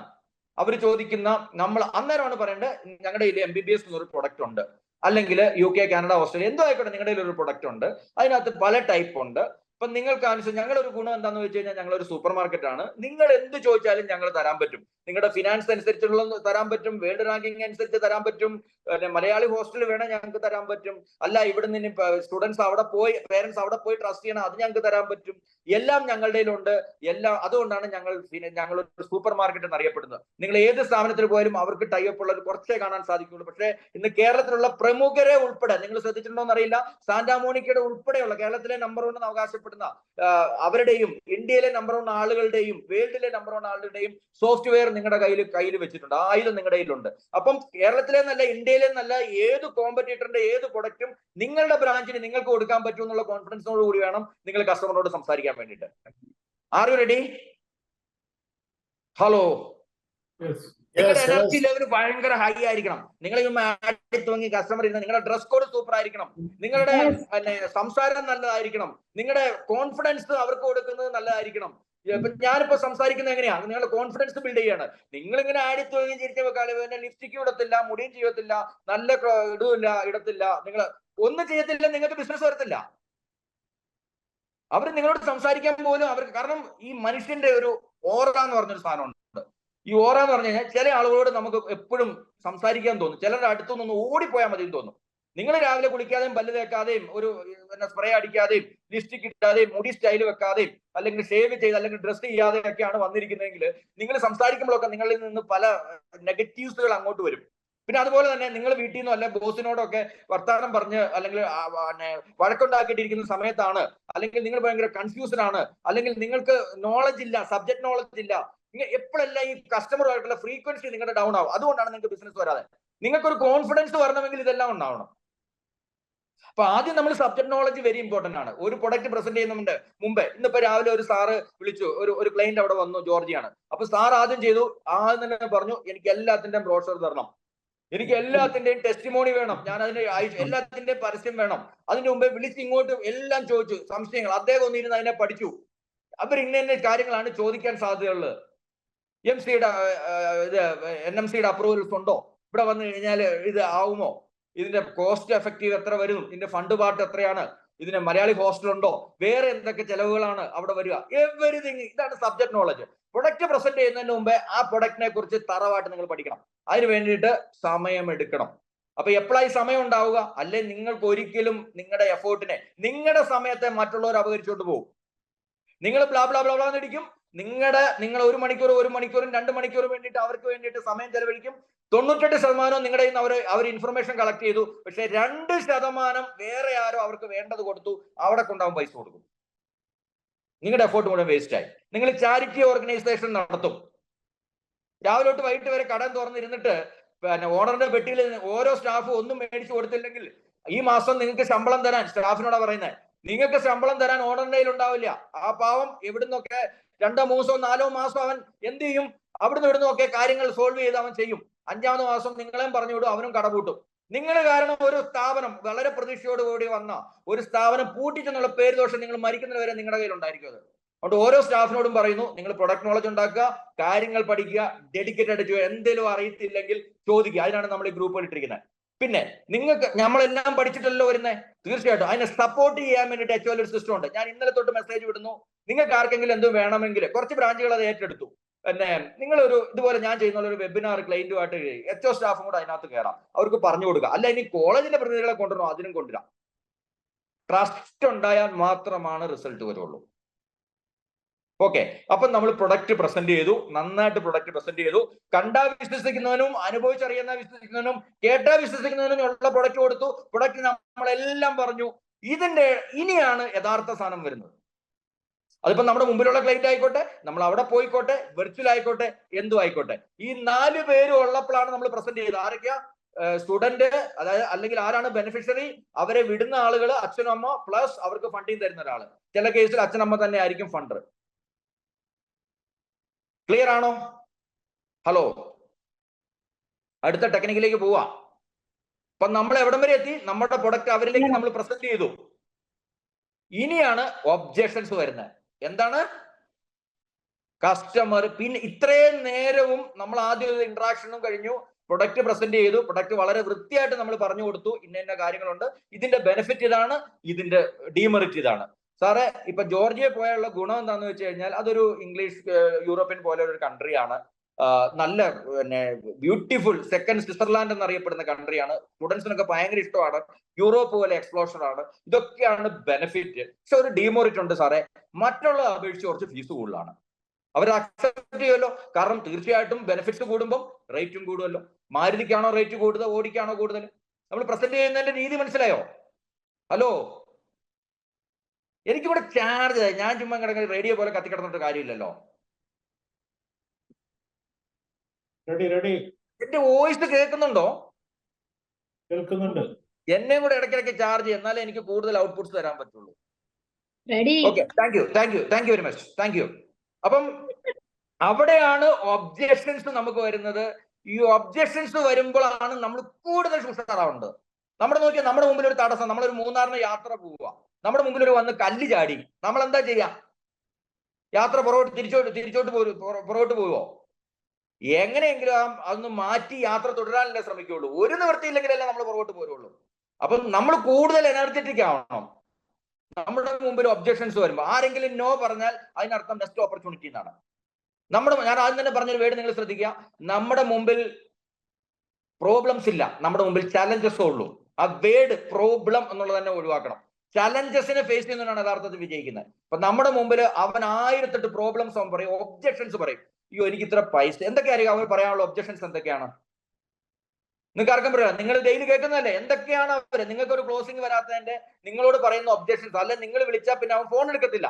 എന്തുകൊണ്ടായിരിക്കും അവൻ ഫോൺ എടുക്കാത്തത്? നിങ്ങളിപ്പോ ഇന്ന് വിളിച്ചു, നിങ്ങളുടെ ഇന്ന് പല കാര്യങ്ങളും അവൻ കേട്ടുപോയി. എന്തുകൊണ്ടായിരിക്കും നിങ്ങളുടെ ഇന്ന് ഫോൺ എടുക്കാത്തത്? Financial crisis. ചുമ്മാ പറയാ സാറേ, ഫിനാൻഷ്യൽ ക്രൈസിസ് എല്ലാവർക്കും ഉണ്ട്. ഇപ്പൊ എക്സാമ്പിൾ, സാറിന്റെ ഫോൺ ഇപ്പൊ രാവിലെ പൊട്ടിപ്പോയി, അല്ലെങ്കിൽ സാറിന് ഹോസ്പിറ്റൽ കേസ് വന്നു. സാർ എന്താ ചെയ്യാം? മക്കൾക്ക് വേണ്ടിയിട്ടാണ്, മക്കൾക്ക് വേണ്ടി. പിന്നെ ഇപ്പൊ എന്റെ മോനെ വിടാൻ വേണ്ടി ഫിനാൻഷ്യൽ ക്രൈസിസ് ഉണ്ടെന്ന് ഫിനാൻഷ്യൽ ക്രൈസിസ് പൈസ ഉണ്ടാക്കുന്നതല്ലേ. പ്ലാൻ ചെയ്ത് ചെയ്യുന്ന ഒരാൾക്കും പൈസ ഉണ്ടാവാതിരിക്കത്തില്ല. ചുമ്മാ പറയാ ഫിനാൻഷ്യൽ ക്രൈസിസ് എന്ന്. അവരുടെ ആറ്റിറ്റ്യൂഡ് പ്രശ്നമാണ്. പൈസ എന്ന് പറയുന്നത് എന്താണ്? പൈസ ഒരു ഔട്ട്പുട്ടാണ്, നമ്മൾ ശ്രമിക്കുന്ന ഒരു ഔട്ട്പുട്ടാണ്. ഫിനാൻഷ്യൽ ക്രൈസിസ് എന്ന് ആരും പറയില്ല. അവന് ലോൺ എലിജിബിലിറ്റി ഉണ്ടെങ്കിൽ അവൻ ലോൺ കിട്ടുമല്ലോ. അപ് ടു 90% വരെ ലോൺ ബാങ്കുകാരൻ കൊടുക്കുമല്ലോ. ഇവൻ നല്ലൊരു ക്ലയന്റ് ആണെങ്കിൽ, ഇവൻ സിബിൽ സ്കോർ പ്രശ്നമില്ലാത്തവനാണെങ്കിൽ, ഇവൻ നാട്ടിലെ നല്ല റെപ്യൂട്ടഡ് ആയിട്ടുള്ള പേഴ്സൺ ആണ്, ഇന്ന് വിദേശത്ത് പോകാനാണ് മാത്രമാണ് ബാങ്കുകൾക്ക് ഏറ്റവും ഇഷ്ടം ലോൺ കൊടുക്കാൻ. കാരണം എന്താ? ഇവർ പോകുന്ന നല്ല രാജ്യത്തേക്കാണ്, അവർക്ക് റീപേയിങ് കപ്പാസിറ്റി ഉണ്ട്, അവർക്ക് തിരിച്ചവന് കിട്ടുമെന്നറിയാം, നല്ലൊരു അക്കൗണ്ട് നല്ലൊരു ക്ലയന്റിനെ കിട്ടുമെന്നറിയാം. ഞാൻ ബാങ്കറായിട്ട് ഇരുന്ന ഒരാളാണ്. ഇപ്പൊ അതേ സ്ഥാനത്ത് ഇന്ത്യയിലാണ് പഠിക്കുക. അപ്പൊ ബാംഗ്ലൂരൊക്കെ ലോൺ വന്ന് ചോദിച്ചത് എനിക്ക് അന്നേരം മനസ്സിലായി, ഈ പാവം പയ്യത്തിന് ഇവിടെ ഒന്നും പണിയും കിട്ടില്ല. കിട്ടിയാൽ തന്നെ ഇവൻ അത് NPA ആവും. NPA എന്ന് പറഞ്ഞാൽ എന്താണ്? Non performing asset. ഫിനാൻസ് എന്ന് നിങ്ങളോട് ആരെങ്കിലും പറയുന്നുണ്ട്, അതിനർത്ഥം നിങ്ങളെ പറ്റിക്കാൻ പറയുന്ന. അവനൊരു 6 മാസം കഴിയുമ്പോൾ അവനൊന്ന് വിളിച്ചു നോക്കുക, അവൻ ഏതെങ്കിലും ഒരു കൺസൾട്ടൻസിയുടെ കൂടെ അവൻ പോയിട്ടുണ്ടാവും. ഒന്നെങ്കിൽ അവനെ തെറ്റിദ്ധരിപ്പിച്ചിട്ട് ബാംഗ്ലൂരോ അഡ്മിഷൻ എടുത്തു കൊടുത്ത് സെയിം പൈസ അല്ല, അതിലൂടെ കുറച്ചുകൂടെ അതേ പൈസ തന്നെ അവൻ കൊടുത്ത് എവിടെയെങ്കിലും തെറ്റിദ്ധരിക്കപ്പെട്ടിട്ടുണ്ടാവും. അല്ലെങ്കിൽ വേറെ ഏതെങ്കിലും കൺസൾട്ടൻസിയുടെ കൂടെ അവൻ പോയിട്ടുണ്ടാവും. ഫിനാൻഷ്യൽ ക്രൈസിസ് നിങ്ങളോട് പറയുന്ന ഒരാള്, കാരണം അങ്ങനെ ഒരു ക്രൈസിസ് ഇല്ല. നിങ്ങളത് പറഞ്ഞാൽ എന്നോട് ചിലപ്പം പറയുമായിരിക്കും, പക്ഷെ കാരണം വിദേശ വിദ്യാഭ്യാസം, മക്കളുടെ വിദ്യാഭ്യാസം എന്ന് പറയുമ്പോൾ ഓരോ പേരൻസും അതിനുള്ള മെറിറ്റിൽ കിട്ടിയില്ലെങ്കിൽ അവനെ എങ്ങനെ ചെയ്യാം എന്നുള്ളത്, മക്കളോട് സ്നേഹമുള്ളവൻ ഇതാണെങ്കിൽ, പേരൻസ് ആണെങ്കിൽ ഏതെങ്കിലും വിധത്തിൽ അവരെ ചെയ്യും. മെറിറ്റിൽ കിട്ടിയാലും ഇന്നത്തെ അവസ്ഥ നിങ്ങൾക്ക് അറിയാമല്ലോ. ഇപ്പം നീറ്റ്, നിങ്ങൾ ഇന്ന് വാർത്ത കേട്ടിട്ടുണ്ടാവും, അല്ലെ? ഇന്നലെ വാർത്ത, കഴിഞ്ഞ ദിവസം കൂടി ഇട്ട നിങ്ങൾ വാർത്ത വിശ്വസിക്കുന്നു. പാവം 1-2 വർഷം കഷ്ടപ്പെട്ട് നീറ്റ് റിപ്പീറ്റ് എഴുതി വരുന്നവനെല്ലാം ഫ്രോഡാണ് അവിടെ നടക്കുന്നത്. അർഹതായ കുട്ടികൾക്ക് കിട്ടുന്നില്ല. അപ്പൊ ഇവന്റെ ഫ്യൂച്ചർ ഇവിടെ റിപ്പീറ്റ് എന്നും പറഞ്ഞുകൊണ്ട് 2-3 ആ കുട്ടികളുടെ ഫ്യൂച്ചർ എന്തിനാ കളയുന്നേ? അതേ സ്ഥാനത്ത് അവന് വിദേശത്ത് പഠിച്ചിട്ട് ഒരു ദിവസം മുമ്പേ അവന് ഡോക്ടറായി തിരിച്ചു വരാമല്ലോ. ഇപ്പൊ ഫിനാൻസ് എന്ന് ആരെങ്കിലും പറഞ്ഞിട്ടുണ്ടെങ്കിൽ അത് തെറ്റാണ്. കാരണം ഓരോ പേരൻസും അവരെങ്ങനെയും, ഞാൻ മൊബൈലിന്റെ എക്സാമ്പിൾ ഞാൻ പറഞ്ഞതെന്ന് പറഞ്ഞാൽ, മൊബൈല് അല്ലെങ്കിൽ പോയിട്ട് കഴിഞ്ഞാൽ നമുക്കൊരു ആശുപത്രി, നമ്മൾ ഇവിടുന്ന് പൈസ ഉണ്ടാക്കും. അതുപോലെ അവനൊരു എമർജൻസി തന്നെയാണ് കുട്ടികളുടെ എഡ്യൂക്കേഷൻ. ഇപ്പം ഫോണ് പൊട്ടിപ്പോയാൽ ഉറപ്പായിട്ടും നമ്മളൊരു ഫോൺ മേടിക്കും. ഫോണില്ലാതെ നമുക്ക് നടക്കത്തില്ല. അതുപോലെ തന്നെയാണ് കുട്ടികളുടെ വിദ്യാഭ്യാസവും. കുട്ടികളുടെ വിദ്യാഭ്യാസം ഇല്ലാതെ ഒരിക്കലും, കാരണം കുട്ടി ജനിപ്പിക്കുന്ന തൊട്ട് അവർക്കറിയാം 10ാം ക്ലാസ്. ഞാനൊക്കെ ബാങ്കിൽ ജോലി ചെയ്യുമ്പോൾ പല ആളുകളെ ഞാൻ 1ാം ക്ലാസ് 3ാം ക്ലാസ്സിൽ ഡ്രീം ചെയ്യിപ്പിക്കാണ്ട്, ഈ കുട്ടിക്ക് ഹയർ എഡ്യൂക്കേഷൻ വരുമ്പോൾ നിങ്ങൾക്ക് ഒരു ഫണ്ട് വേണ്ടി വരും, അന്ന് നിങ്ങൾ എഡ്യൂക്കേഷൻ ലോൺ എടുക്കേണ്ടി വരില്ല എന്നൊക്കെ ഉള്ള ഒരു നാടാണത്. അല്ലെങ്കിൽ അവർക്കൊരു സ്ഥലമുണ്ട്, വീടുണ്ടാവും, പണയം. ഞാൻ പോലും ഞാൻ എംപ്ലോയി ആയിരുന്ന സമയത്ത് ഞാൻ എങ്ങനെയാണ് എന്റെ മോന്റെ പൈസ ഉണ്ടാക്കുന്നത്? പൈസ ഉണ്ടായിട്ടാണോ, അല്ല നേക്കേരിപ്പ് ഉണ്ടായിട്ടാണോ?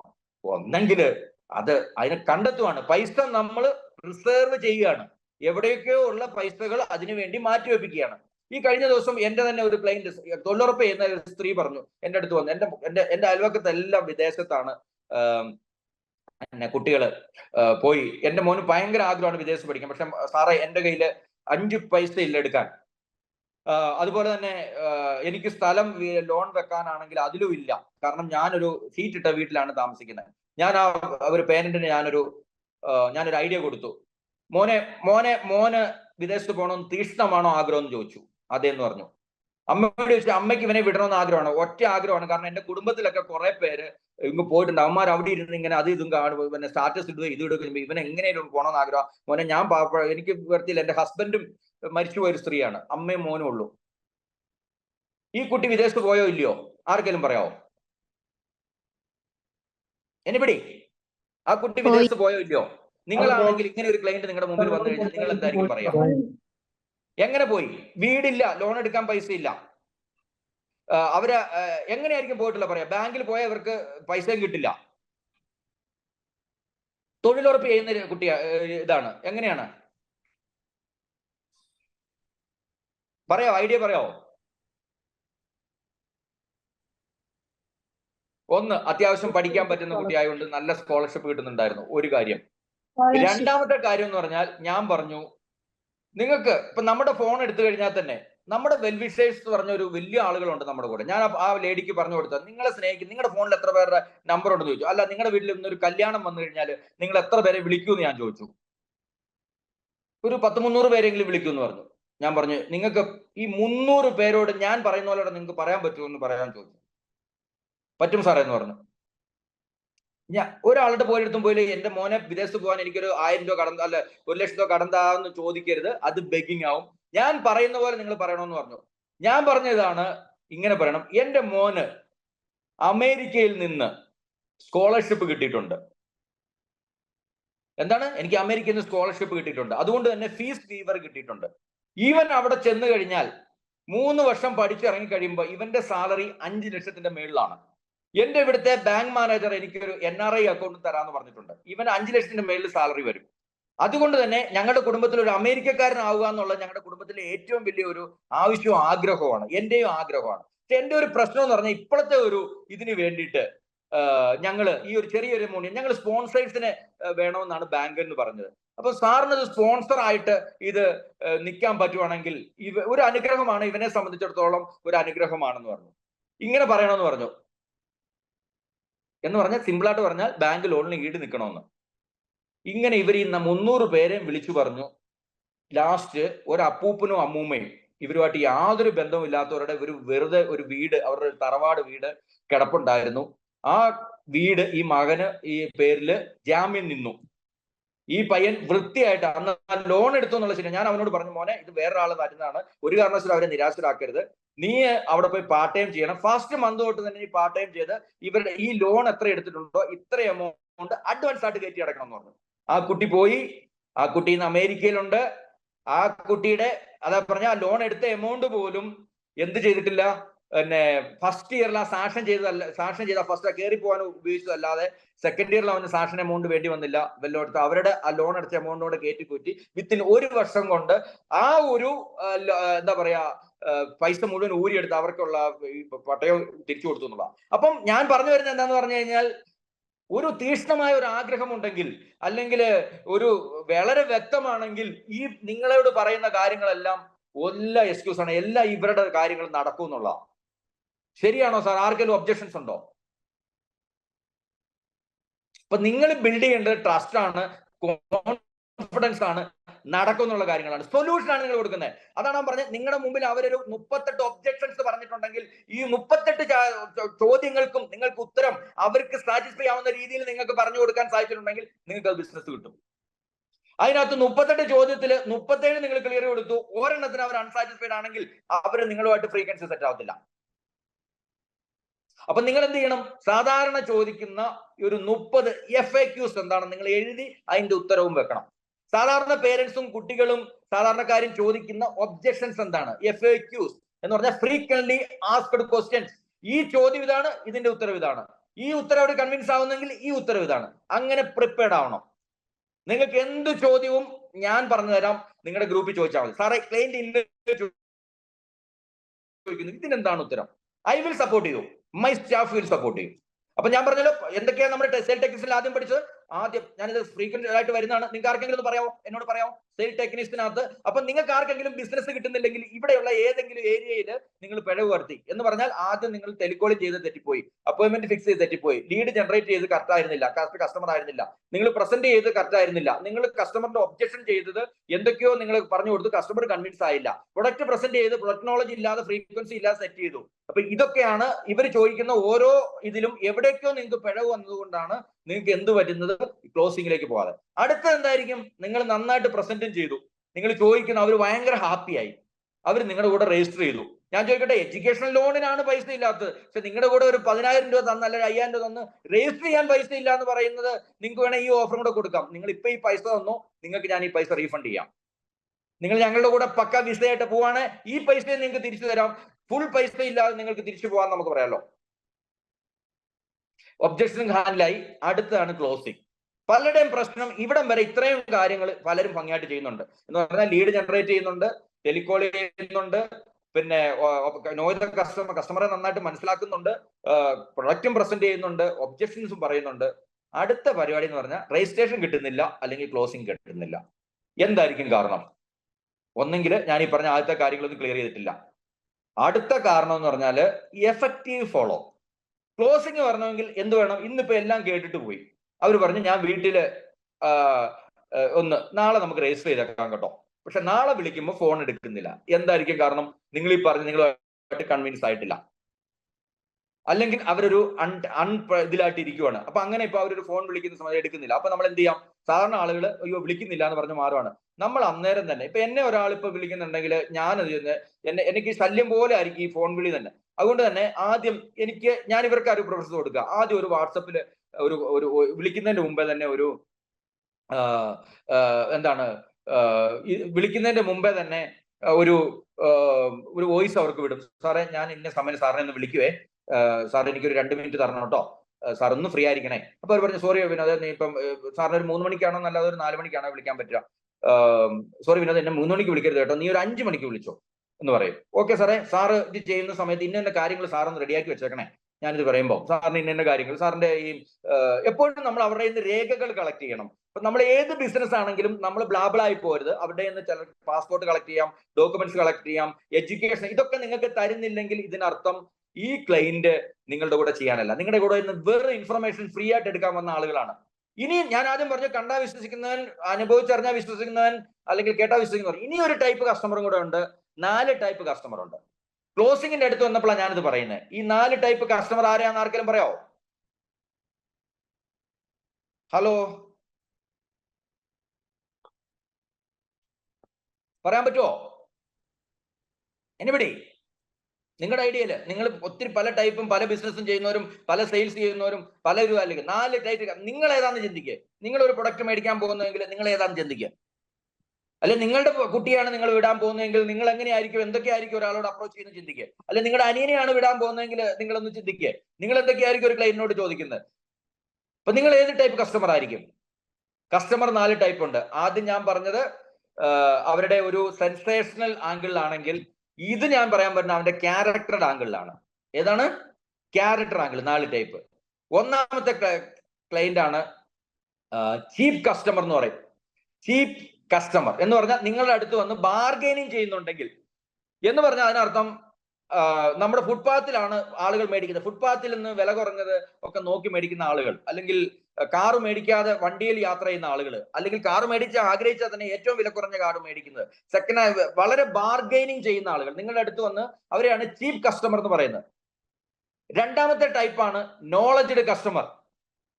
നോളജ്ഡ് എന്ന് പറഞ്ഞു കഴിഞ്ഞാൽ അവര് നിങ്ങളുടെ അടുത്ത് വരുന്നതിന് മുമ്പേ തന്നെ 10 കൺസൾട്ടൻസി പരമാവധി നോളജ് എടുത്ത് ഭയങ്കരമായിട്ട് നിങ്ങളുടെ കയ്യിൽ നിന്ന് എന്താണ് എക്സ്ട്രാ കിട്ടുമെന്ന് അറിയാൻ വേണ്ടി വരുന്നവരാണ്. അതാണ് രണ്ടാമത്തെ കസ്റ്റമർ, നോളജ്ഡ് കസ്റ്റമർ. മൂന്നാമത്തെ ഒരു കസ്റ്റമർ ഉണ്ട്, ഇമോഷണൽ കസ്റ്റമർ എന്ന് പറഞ്ഞാൽ ഇമോഷൻ ആണ്. അവന് നിങ്ങളുടെ ഒരു ബിസിനസ് നിങ്ങൾക്ക് തരണമെങ്കിൽ അവനെ അപ്രോച്ച് ചെയ്ത രീതിയെ, അല്ലെങ്കിൽ അവന് സാറ്റിസ്ഫൈ ആവുന്ന നിങ്ങൾ കൊടുത്ത ഹോസ്പിറ്റാലിറ്റി, അല്ലെങ്കിൽ നിങ്ങൾ അവരെ ട്രീറ്റ് ചെയ്ത രീതി, നിങ്ങൾ അവരിൽ ഉണ്ടാക്കിയ ഒരു ട്രസ്റ്റ്, വിശ്വാസം, കോൺഫിഡൻസ്, ഇമോഷൻ, നമ്മുടെ ബ്രെയിനും ഉണ്ട് ഹേർട്ടും ഉണ്ട്. ബ്രെയിനിനകത്ത് നടക്കുന്നത് ബുദ്ധിപരമായിട്ടുള്ള തീരുമാനങ്ങളാണ് അവിടെ നടക്കുന്നത്. ഹേർട്ട് കൊണ്ട് നമുക്ക് പല തീരുമാനങ്ങളും, അതാണ് ഫീലിങ്സ് എന്ന് പറയുന്നത്. ഇമോഷൻസ് ഹേർട്ടിൽ നിന്നാണ് വരുന്നത്. ഇവിടം കൊണ്ട് ആക്ട് ചെയ്യുന്ന കുറേയധികം മനുഷ്യരുണ്ട്. ഇപ്പൊ ഒരാൾക്ക് പൈസ കടം കൊടുക്കുന്നു, ഇപ്പം പൈസ കടം കൊടുക്കുന്നു എന്ന് വിചാരിക്കാം. പൈസ കടം കൊടുക്കരുതെന്ന് പറയും. എന്താന്ന് ചോദിച്ചാൽ, പൈസ കടം കൊടുത്തു കഴിഞ്ഞാൽ അവൻ വിളിച്ചാൽ ഫോൺ എടുക്കില്ല, തിരിച്ചു തരില്ല. പൈസ കടം കൊടുക്കാതിരുന്നാലും അവന് ഇഷ്ടപ്പെടത്തില്ല. അപ്പൊ ഏതാ ലാഭം? പൈസ കടം കൊടുക്കാതിരുന്നു കഴിഞ്ഞാൽ റിലേഷൻഷിപ്പിൽ നിൽക്കും. കൊടുക്കുന്ന പൈസ റിലേഷൻഷിപ്പ് എന്താണെങ്കിലും പോവും. നിങ്ങളോട് ആരെങ്കിലും കടം ചോദിച്ചിട്ടുണ്ടെങ്കിൽ കൊടുത്താലും നിങ്ങളുടെ റിലേഷൻഷിപ്പ് കെട്ടോ, കൊടുത്തില്ലേലും കെട്ടോ. പിന്നെ നമുക്ക് ലാഭം എന്ന് പറയുന്നത് ആ പൈസ ലാഭമാവും കൊടുക്കാതിരുന്ന എന്ന് പറഞ്ഞ പോലെ. അത് എവിടെ കൊണ്ടാ? ബ്രെയിൻ കൊണ്ട് ചിന്തിക്കുന്ന, ഈ ഫീലിങ്സ് കൊണ്ട് ചിന്തിക്കുന്നു. അയ്യോ പാവം, അവൻ ചോദിച്ചതല്ലേ, അവന് കൊടുത്തേക്കാം, പാവമല്ലേ, കിട്ടിയില്ലേലും സാരമില്ല. ഇങ്ങനെ എടുക്കുന്ന ഡിസിഷൻസ് ആണ് ഹേർട്ട് എന്ന് പറയുന്നത്. ഞാൻ ഈ പറയുന്നത് ക്ലിയർ ആവുന്നുണ്ടോ? ഹലോ, യൂസ്ഫുൾ ആണോ ഷിജി? യൂസ്ഫുൾ ആണോ? ഓക്കെ. അപ്പൊ നിങ്ങളുടെ മുമ്പിൽ വരുന്ന ഓരോ ക്ലയന്റിനെയും നിങ്ങൾ വളരെ സൈക്കോളജിക്കലായിട്ട് അപ്രോച്ച് ചെയ്യണം. ഇവൻ എന്തിനാണ് എൻ്റെ അടുത്ത് വരുന്നത്? എൻ്റെ ഇൻഫർമേഷൻ ചോർത്തി കൊണ്ടുപോകാനാണോ, അതോ ഇവൻ കോമ്പറ്റീറ്റർ ആണോ? ചിലരുണ്ടാവും നിങ്ങളുടെ കോമ്പറ്റീറ്റർ വരും, മനസ്സിലായില്ലേ? അവൻ നിങ്ങളെ അടിച്ചുറക്കി നിങ്ങളുടെ ബ്രെയിനും കൂടെ നിങ്ങൾ ഇത് ലോകത്ത് അവൻ പറയുന്നത് ഇങ്ങനെയായിരിക്കും, ഇതൊന്നും നടക്കത്തില്ല, ഒന്ന് പോടാവുക, ഇവിടെ നടത്തി കാണിച്ച് എന്റെ ജീവിതത്തിൽ എല്ലാം വിജയിച്ചിട്ടുള്ളതാണ്, ഞാനിത് നടത്തും എന്നുള്ളൊരു കോൺഫിഡൻസ് ആണ് വേണ്ടത്. മനസ്സിലായോ? അപ്പം നമ്മുടെ മുമ്പിൽ വരുന്നത് ഒന്നെങ്കിൽ അവൻ ചീപ്പ് കസ്റ്റമർ, ബാർഗെയിനിങ് കസ്റ്റമർ എന്ന് പറയും. അവൻ കടന്ന് ബാർഗെയിനിങ് ചെയ്ത് അവൻ നശിക്കും, നമ്മളെ നശിപ്പിക്കും. രണ്ടാമത്തവൻ എഡ്യൂക്കേറ്റഡ് ആണ്, അവൻ വളരെ ബ്രില്യന്റ് ആണ്. മൂന്നാമത്തെ ഒരുത്തൻ ഇമോഷൻ ആണ്. ഇനി നാലാമത്തെ ഒരുത്തനുണ്ട് പ്രോബ്ലമാറ്റിക്. അവൻ ഒരിക്കലും നിങ്ങളെ നന്നാക്കാനോ അവൻ നന്നാവാനോ വരുന്നതല്ല. അവൻ കോമ്പറ്റീറ്റർ ആണ്, നിങ്ങളെ നശിപ്പിച്ച് ഇത് ചെയ്യാന്, അല്ലെങ്കിൽ നിങ്ങളെയും കൂടെ നശിപ്പിക്കുക. അവന്റെ പിള്ളേരെയും വിടത്തില്ല, അല്ലെങ്കിൽ ഒറിജിനൽ കസ്റ്റമറാണ്, അവന് പോകാനും പോകുന്നില്ല, ഇത് ചെയ്യാനും പോകുന്നില്ല. നിങ്ങളെ ഒരു ടോട്ടലി നിങ്ങളെയും കൂടെ, നിങ്ങൾ എന്തിനാണ് ഈ സ്ഥാപനം, നിങ്ങൾ എന്തിനാണ് ജോലി ചെയ്യുന്നതെന്ന് ഇങ്ങോട്ട് ഫീൽ വരുത്തിയിട്ട് ഉണ്ടാക്കുന്ന ഒരു രീതി. ഒരു എക്സാമ്പിൾ പറയാം. ഒരു സെയിൽസ്മാൻ ആത്മഹത്യ ചെയ്യാൻ തീരുമാനിച്ചു, അവന്റെ ജീവിതത്തിൽ നിരാശ ഉണ്ടായി. അപ്പം ഞാൻ ഈ സെയിൽസിനെ കുറിച്ച് എപ്പോഴും പഠിപ്പിക്കുന്നത്, സെയിൽസ് ആണ് ഏറ്റവും കൂടുതൽ ജീവിതത്തിൽ. പലരും പറയും എനിക്ക് ഓഫീസ് വർക്ക് വേണം, അല്ലെ സെയിൽസ് ചെയ്യാൻ മടിയാണ്. ഞാൻ പറയും സെയിൽസ് ആണ് ലോകത്തിൽ വിജയിക്കുന്നത്. ഇന്ന് ബിസിനസ് ക്ലാസ്സിൽ യാത്ര ചെയ്യുന്ന യൂസഫ് അലിയും അല്ലെങ്കിൽ പിന്നെ അദാനിയും എല്ലാവരും ചെയ്യുന്ന business and management, sales and management ആണ്. സെയിൽസ്, മാർക്കറ്റിംഗ്, മാനേജ്മെന്റ്, ഈ 3 കാര്യങ്ങൾ അറിയുന്നവരാണ് വലിയ വലിയ ലെവലിലേക്ക് വരുന്നത്. അല്ലാതെ ബിലോ നെക്ക് ജോബ് ചെയ്യുന്നതല്ല. എബോ നെക്ക് ഞാൻ അന്ന് പഠിപ്പിച്ചില്ല. 2 ടൈപ്പ് ജോലികളുണ്ട്. ഒന്ന് എബോ നെക്ക് എന്ന് പറഞ്ഞാൽ നമ്മുടെ കഴുത്തിന്റെ മേൽഭാഗം ഉപയോഗിച്ച് ചെയ്യുന്ന, എന്ന് പറഞ്ഞാൽ നമ്മുടെ വായ. ഇപ്പൊ ഞാൻ ചെയ്യുന്ന പണി കണ്ടോ, അത് ബ്രെയിൻ ആണ്. ബ്രെയിന്, നാക്ക്, വായ്, ഫേസ് ഉപയോഗിച്ചാണ് ഞാൻ ഈ ചെയ്യുന്നത്. ഡോക്ടർമാരുടെ പണി, എഞ്ചിനീയർമാർ, സയന്റിസ്റ്റ്, കോറിസ്റ്റുകൾ ചെയ്യുന്നത് ഇതെല്ലാം എബോ നെക്കാണ്. മോഹൻലാൽ ഇത്രയും പൈസ എന്തുകൊണ്ടാണ് കിട്ടുന്നത്? അവന്റെ മുഖ അഭിനയം. അപ്പൊ ഈ ഏരിയയാണ് നിങ്ങൾ ഉപയോഗിക്കുന്നതെങ്കിൽ നിങ്ങൾക്ക് ഏറ്റവും കൂടുതൽ പ്രതിഫലം കിട്ടും. മനസ്സിലായില്ലേ? പക്ഷെ ഇതിന്റെ താഴോട്ടുള്ള ഏരിയകൾ ഉപയോഗിക്കും. നിങ്ങൾ കൈ ടൈപ്പ് ചെയ്യുന്നു, അല്ലെങ്കിൽ വരയ്ക്കുന്നു, അല്ലെ വരയ്ക്കുന്നതിന് വരച്ചാൽ കുഴപ്പമില്ല, വിൽക്കണം, വലിയ ഇതില്ലാത്ത ചുമ്മാ വരച്ച് ഹോബിയാന്ന് പറഞ്ഞിട്ട് കാര്യമില്ല. അപ്പം ഞാൻ പറഞ്ഞ പോലെ എന്താന്ന് വെച്ച് കഴിഞ്ഞാല്, ഈ ഒരു ക്ലയന്റ്, നമ്മുടെ മുമ്പിൽ വരുന്ന ഒരു ക്ലയന്റ് 4 ടൈപ്പ് ഉണ്ട്. ഒന്ന് അവൻ ബാർഗൈനിങ് അല്ലെ ബാർഗൈനിങ് ഓർ ചീപ്പ് കസ്റ്റമർ. രണ്ടാമത് എഡ്യൂക്കേറ്റഡ് കസ്റ്റമർ. മൂന്നാമത് ഇമോഷണൽ കസ്റ്റമർ. നാലാമത് പ്രോബ്ലമാറ്റിക് കസ്റ്റമർ. ഇതിനകത്ത് നിങ്ങൾക്ക് കസ്റ്റമർ ആവാൻ പോകുന്ന ആരെന്ന് ചോദിച്ചാൽ 2 വിഭാഗം ആളുകളെ ആവുകയുള്ളൂ. ഒന്നെങ്കിൽ ഇമോഷണൽ കസ്റ്റമർ നിങ്ങൾക്ക് ഒരു തരും, അല്ലെങ്കിൽ എഡ്യൂക്കേറ്റഡ് കസ്റ്റമർ. എഡ്യൂക്കേറ്റഡ് കസ്റ്റമറിന് കറക്റ്റ് നോളജും കറക്റ്റ് ഇതും അവനെ വിശ്വസിപ്പിച്ച് കഴിഞ്ഞാൽ, അവന് ട്രസ്റ്റ് ബിൽഡ് ചെയ്ത് കഴിഞ്ഞാൽ അവർ നിങ്ങൾക്ക് ഫയൽ തരും, അല്ലെങ്കിൽ ബിസിനസ് തരും. ഇമോഷണൽ കസ്റ്റമർ ഇമോഷൻ കൊണ്ട് നിങ്ങൾക്ക് തരും. പക്ഷെ ആദ്യത്തെ ചീപ്പ് കസ്റ്റമർ നിങ്ങൾക്ക് ഒരിക്കലും തരത്തില്ല. അവൻ ചീപ്പ് അവൻ നിങ്ങൾ ഇവിടെയും ചെയ്ത് അവിടെയും ചെയ്ത് എവിടെയും അവൻ കൊണ്ട് പെടും. അത് ശരിയാണ്. ഒരു ബ്രില്യന്റ് ആയിട്ടുള്ള ഒരു സെയിൽസ്മാൻ അല്ലെ ബ്രില്യന്റ് ആയിട്ടുള്ള ഒരാൾ അപ്പുറത്തുണ്ടെങ്കിൽ അവനെ പെടുത്തും. പക്ഷെ ലാസ്റ്റ് ഉള്ള ഒരാളുണ്ട് പ്രോബ്ലമാറ്റിക്, അവരെ നിങ്ങൾ സൂക്ഷിച്ചോളുക. അത് നിങ്ങളുടെ കോമ്പറ്റീറ്റർ ആയിരിക്കും, അല്ലെങ്കിൽ നിങ്ങളെ നശിപ്പിക്കുന്ന ഒരാളായിരിക്കും, നിങ്ങളെ ഇത് ചെയ്യുന്ന ആളായിരിക്കും. ഇവന്മാരും നിങ്ങളുടെ അക്കൗണ്ടിലേക്ക് 31-ാം തീയതി പൈസ ഇട്ട് തരത്തുമില്ല. നിങ്ങളുടെ ഒരു ജീവിതത്തിൽ, നിങ്ങളുടെ പ്രോബ്ലത്തിൽ നിങ്ങളുടെ കൂടെ നിൽക്കത്തുമില്ല. നിങ്ങളുടെ കൂടെ നിൽക്കുന്ന ഈ 2 ടൈപ്പ് ആളുകൾ നിങ്ങളെ സപ്പോർട്ട് ചെയ്യുന്ന ആരായിരിക്കും എന്ന് ചോദിച്ചാൽ, ഈ പറയുന്ന ഒന്ന് ഇമോഷണൽ കസ്റ്റമർ ആയിരിക്കും, അല്ലെങ്കിൽ നോളജ് കസ്റ്റമർ ആയിരിക്കും. അപ്പൊ നിങ്ങളുടെ മുമ്പിൽ വരുന്ന ഈ ക്ലയന്റ് ആരാന്ന് തിരിച്ചറിയാനുള്ള നിങ്ങൾക്ക് ബുദ്ധി ഉണ്ടായിരിക്കണം. അവിടെയാണ് ഒബ്ജക്ഷൻ ഹാൻഡിൽ ചെയ്തു. അപ്പൊ ഫോളോ അപ്പ് ചെയ്യുന്നതാണ് ഞാൻ പറഞ്ഞു വന്നത്. എഫക്റ്റീവ് ഫോളോ അപ്പ് ആയിരിക്കണം. ഒരാൾക്ക് ശല്യം ചെയ്യുന്ന രീതിയിൽ ഫോളോ അപ്പ് ചെയ്യരുത്. അവരെ നൈസായിട്ട്, അവര് പോലും അറിയാതെ, അവർക്കൊരു ഹെൽപ്പിംഗ് ആണ്. ആ ചേച്ചി അവിടുന്ന് വിളിക്കുന്നു, അല്ലെ ചേട്ടൻ വിളിക്കുന്നു, അല്ലെ അടുത്ത ബെനിഫിറ്റ് വിളിക്കുന്നു, സാർ അവിടുന്ന് എന്റെ മോന് വേണ്ടിയിട്ട് ഒരു നല്ല അഡ്വൈസുമായിട്ട് വരുന്ന ഒരു ഫീൽ വരാത്തടത്തോളം കാലം നിങ്ങൾ ചെയ്യില്ല. അവിടെയാണ് എഫക്റ്റീവ്. ഒരാൾ ഡ്രൈവ് ചെയ്തുകൊണ്ടിരിക്കുക, നമ്മൾ ഇവിടുന്ന് വിളിക്കുക, സാറേ സോറി കേട്ടോ, ഞാൻ ഡ്രൈവ് ചെയ്തുകൊണ്ടിരിക്കുക, നമ്മൾ ഇവിടുന്ന് വിളിക്കുക, അവർ കട്ട് ചെയ്ത് വിട്ടു, വീണ്ടും വിളിക്കുക, കട്ട് ചെയ്ത് വിട്ടു. ഒരു സാമാന്യ മരുന്നാണ്. കട്ട് ചെയ്യുന്നുണ്ട്, അതിനർത്ഥം എന്താ? കസ്റ്റമർ ബിസിയാണ്. അപ്പം ഒരു വോയിസ് വിടുക നമുക്ക്, സാറ് കിട്ടുക, സാർ ബിസിയാന്ന് വിചാരിക്കുന്നു, അപ്പൊ സാർ ഇത് ഇങ്ങനെ ഒരു ആവശ്യമുണ്ട് കേട്ടോ, ഇങ്ങനെ ഒരു കാര്യമുണ്ട് കേട്ടോ, ഇത് ഡെഡ് ലൈൻ ആയിട്ടുണ്ട്, ഇതിന്റെ പിന്നെ റിസർവേഷൻസ് ഇതായിട്ടുണ്ട്, സാറിന് അതൊന്ന് സാറുമായിട്ടൊന്ന് സംസാരിക്കാൻ വേണ്ടിയായിരുന്നു, സാറിന്റെ ബെറ്റർ ടൈം ഒന്ന് ഞാനൊന്ന് ലോക്ക് ചെയ്തോട്ടെ, ഞാൻ എന്റെ അപ്പോയിന്റ്മെന്റിൽ ഞാനൊന്ന് ലോക്ക് ചെയ്ത്. അത് കുറച്ച് ബ്രില്യന്റ് ആയിട്ട് സ്റ്റാൻഡേർഡ് ആയിട്ടൊക്കെ നമ്മൾ സംസാരിക്കണം. അല്ലാതെ ബെഗ് ചെയ്ത് പോയിട്ട് എനിക്കത് തരാമോ, ഇത് എന്താണ്, എനിക്കൊരു എന്റെ കൂടെ ബിസിനസ് ചെയ്യാവോ, ഞങ്ങൾക്ക് ഒരു രജിസ്ട്രേഷൻ ചെയ്യാവോ, ഒരിക്കലും ഇക്കാലത്ത് ബെഗിങ്ങിന് വിലയില്ല. അപ്പം ക്ലോസിംഗ് കഴിഞ്ഞാൽ എന്താണ്? എഫക്റ്റീവ് ഫോളോ അപ്പ് ചെയ്യണം. ഫോളോ അപ്പ് ചെയ്ത് കഴിഞ്ഞാൽ പിന്നെ ആണ് ക്ലോസിംഗിലേക്ക് വരിക. ക്ലോസിംഗ് എന്ന് പറഞ്ഞു കഴിഞ്ഞാൽ എപ്പോഴും നിങ്ങൾ ലോക്ക് ചെയ്യണം കസ്റ്റമറെ. ലോക്ക് ചെയ്യുക എന്ന് പറഞ്ഞാൽ അതിനർത്ഥം എന്താണ്? അവരുടെ നിന്നുള്ള വാല്യൂ ഡോക്യുമെന്റ്സ് നിങ്ങളുടെ കയ്യിൽ വന്നിട്ടുണ്ടാവണം, അല്ലെങ്കിൽ ഒരു ചെറിയ രജിസ്ട്രേഷൻ എമൗണ്ട് നിങ്ങളുടെ കയ്യിൽ വന്നിട്ടുണ്ടാവണം. ഈ ലോക്കിംഗ് നടന്നില്ലെങ്കിൽ കസ്റ്റമറിന്റെ ഫ്രീക്വൻസി, നിങ്ങളിപ്പോ ഇപ്പോഴാണ് പ്രസന്റേഷൻ ചെയ്തതെങ്കിൽ 1 മണിക്കൂർ വരെ അല്ലെങ്കിൽ 24 മണിക്കൂർ വരെ കസ്റ്റമറിന്റെ ഫ്രീക്വൻസി കുറച്ച് ഹൈയിൽ നിൽക്കും. പിന്നെ ഇവന്റെ ഫ്രീക്വൻസി ഡൗൺ ആവും. കാരണം എന്താ? അവന് പലയിടത്തുനിന്ന് പല ഇൻഫർമേഷൻസും കിട്ടും. ഒരു 2 ദിവസം 3 ദിവസം വിട്ടു നോക്കിയേ, ഇപ്പൊ നിങ്ങൾക്ക് ലീഡ് വന്നു, വിത്തിൻ ഇത്ര ഇമ്മീഡിയറ്റ് ആയിട്ട്. ഇന്നലെയാണ് അവൻ ലീഡ് നോക്കിയത്, ഇന്ന് തന്നെ അവന് പിറ്റേ ദിവസം തന്നെ അവന് സൊല്യൂഷൻ കൊടുത്തില്ല, അവൻ അടുത്ത ദിവസം അവന് വേറെ ഇൻഫർമേഷൻ കിട്ടിയിട്ടുണ്ടാവും, അവനത് പോയി. എന്ന് പറയുമ്പോൾ നമ്മളെപ്പോഴും കസ്റ്റമറിന്റെ ഫ്രീക്വൻസി ഹയർ ലെവലിൽ നിൽക്കുമ്പോൾ തന്നെ നമ്മൾ അവനെ ക്ലോസ് ചെയ്യണം. പിന്നെ അത് കുറേശ്ശെ ഡൗൺ ആയി നിങ്ങൾക്ക് ആ ക്ലൈന്റ്, നിങ്ങൾ എടുത്ത ആ ക്ലൈന്റ് നഷ്ടപ്പെടും. നിങ്ങൾക്ക് 3 പ്രാവശ്യം നിങ്ങൾ ഒരു കസ്റ്റമറിനെ ഫോളോ അപ്പ് ചെയ്യാവുള്ളൂ, 3 അല്ല 4 പ്രാവശ്യം. അതിനുശേഷം ഈ കസ്റ്റമർ നിങ്ങളെ മൈൻഡ് ചെയ്യുന്നില്ലെങ്കിൽ നിങ്ങൾ അവനെ എങ്ങനെ ലോക്ക് ചെയ്യണമെന്ന് ചോദിച്ചാൽ, നിങ്ങൾ അവന്റെ പുറകെ പോരുത്, അവനെ നിങ്ങൾ കട്ട് ചെയ്യണം. പക്ഷെ നിങ്ങൾ അവനെ കസ്റ്റമർ ആക്കണം. അപ്പൊ കസ്റ്റമർ എന്ന് പറഞ്ഞാൽ നിങ്ങൾ പ്രത്യേകം ശ്രദ്ധിക്കേണ്ട ഒരു കാര്യം, കസ്റ്റമർ ഒരുപക്ഷെ ഇന്നായിരിക്കില്ല, നാളെയും കൂടെ ആവാം, നാളെ കഴിഞ്ഞും കൂടെ ആവാം. നിങ്ങളുടെ കസ്റ്റമറിനെ കൊതിപ്പിക്കണം. എങ്ങനെ കൊതിപ്പിക്കുന്നത്? നിങ്ങളുടെ സക്സസുകൾ, നിങ്ങളുടെ ആക്ടിവിറ്റികൾ അവനെ ഒരു ഗ്രൂപ്പിലേക്കോ, നിങ്ങളുടെ ബ്രാഞ്ച് ഗ്രൂപ്പിലേക്ക് അവനെ ആഡ് ചെയ്ത് വിടണം. എന്നിട്ട് എല്ലാ ദിവസവും ഇവന് മെസ്സേജുകൾ വിട്ടുകൊണ്ടിരിക്കണം. ഞാനിപ്പം എയിം ബിഗ്, ഡ്രീം ബിഗ് എന്നൊക്കെ പറഞ്ഞ് കസ്റ്റമർ ഗ്രൂപ്പ് ഉണ്ടാക്കിയിരിക്കുന്ന പോലെ നിങ്ങൾ ഒരു ഗ്രൂപ്പ് ഉണ്ടാക്കിയിട്ട് എല്ലാ ദിവസവും എന്ന് പറയുന്ന പോലെ നിങ്ങളുടെ ഒരു പരസ്യം അല്ലെ നിങ്ങളുടെ ഒരു ഇൻഫർമേഷൻ അവന് ഉറക്കത്തിൽ നിന്ന് എണീറ്റ് വരുമ്പം കാണണം, ശല്യമാവണം അവന്. ഈ കോപ്പ് ഒന്നെങ്കിൽ അവൻ എണീറ്റ് പോകും. നമുക്കൊരാൾ നമ്മുടെ ഗ്രൂപ്പിൽ നിന്ന് അവൻ എക്സിറ്റ് ആയാൽ നമുക്കുള്ള ഗുണം എന്താ? കറക്റ്റ് ആയിട്ടുള്ള ആളുകൾ അവിടെ നിൽക്കുന്നു. എക്സിറ്റ് ആകുമ്പോൾ നമുക്ക് സന്തോഷം വരും.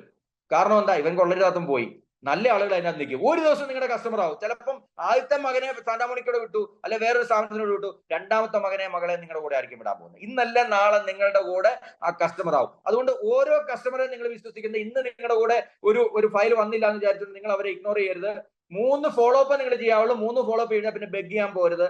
4ാമത്തെ ഫോളോ അപ്പിന് അവനെ കസ്റ്റമർ ആക്കി. അത് ലോങ് ടൈം കസ്റ്റമർ എന്നാണ് പറയുന്നത്. ഇമ്മീഡിയറ്റ് എന്തെങ്കിലും ഞാൻ വിശ്വസിക്കുന്നതാണ്, ഇന്നല്ല നാളെ ഏതാളും എന്റെ കസ്റ്റമർ ആവും. ചിലപ്പോൾ ഇന്നാവും, ചിലപ്പോൾ നാളെയാവും, ചിലപ്പോൾ നാളെ കഴിഞ്ഞാവും. എന്ന് പറഞ്ഞാൽ 1 വർഷം കഴിഞ്ഞാവും, 2 വർഷം. കാരണം ഞാൻ ചെയ്യുന്ന കറക്റ്റായ കാര്യങ്ങളായതുകൊണ്ട് ഏതെങ്കിലും ഒരു ദിവസം അവൻ എന്റെ കസ്റ്റമർ ആയേ പറ്റുള്ളൂ.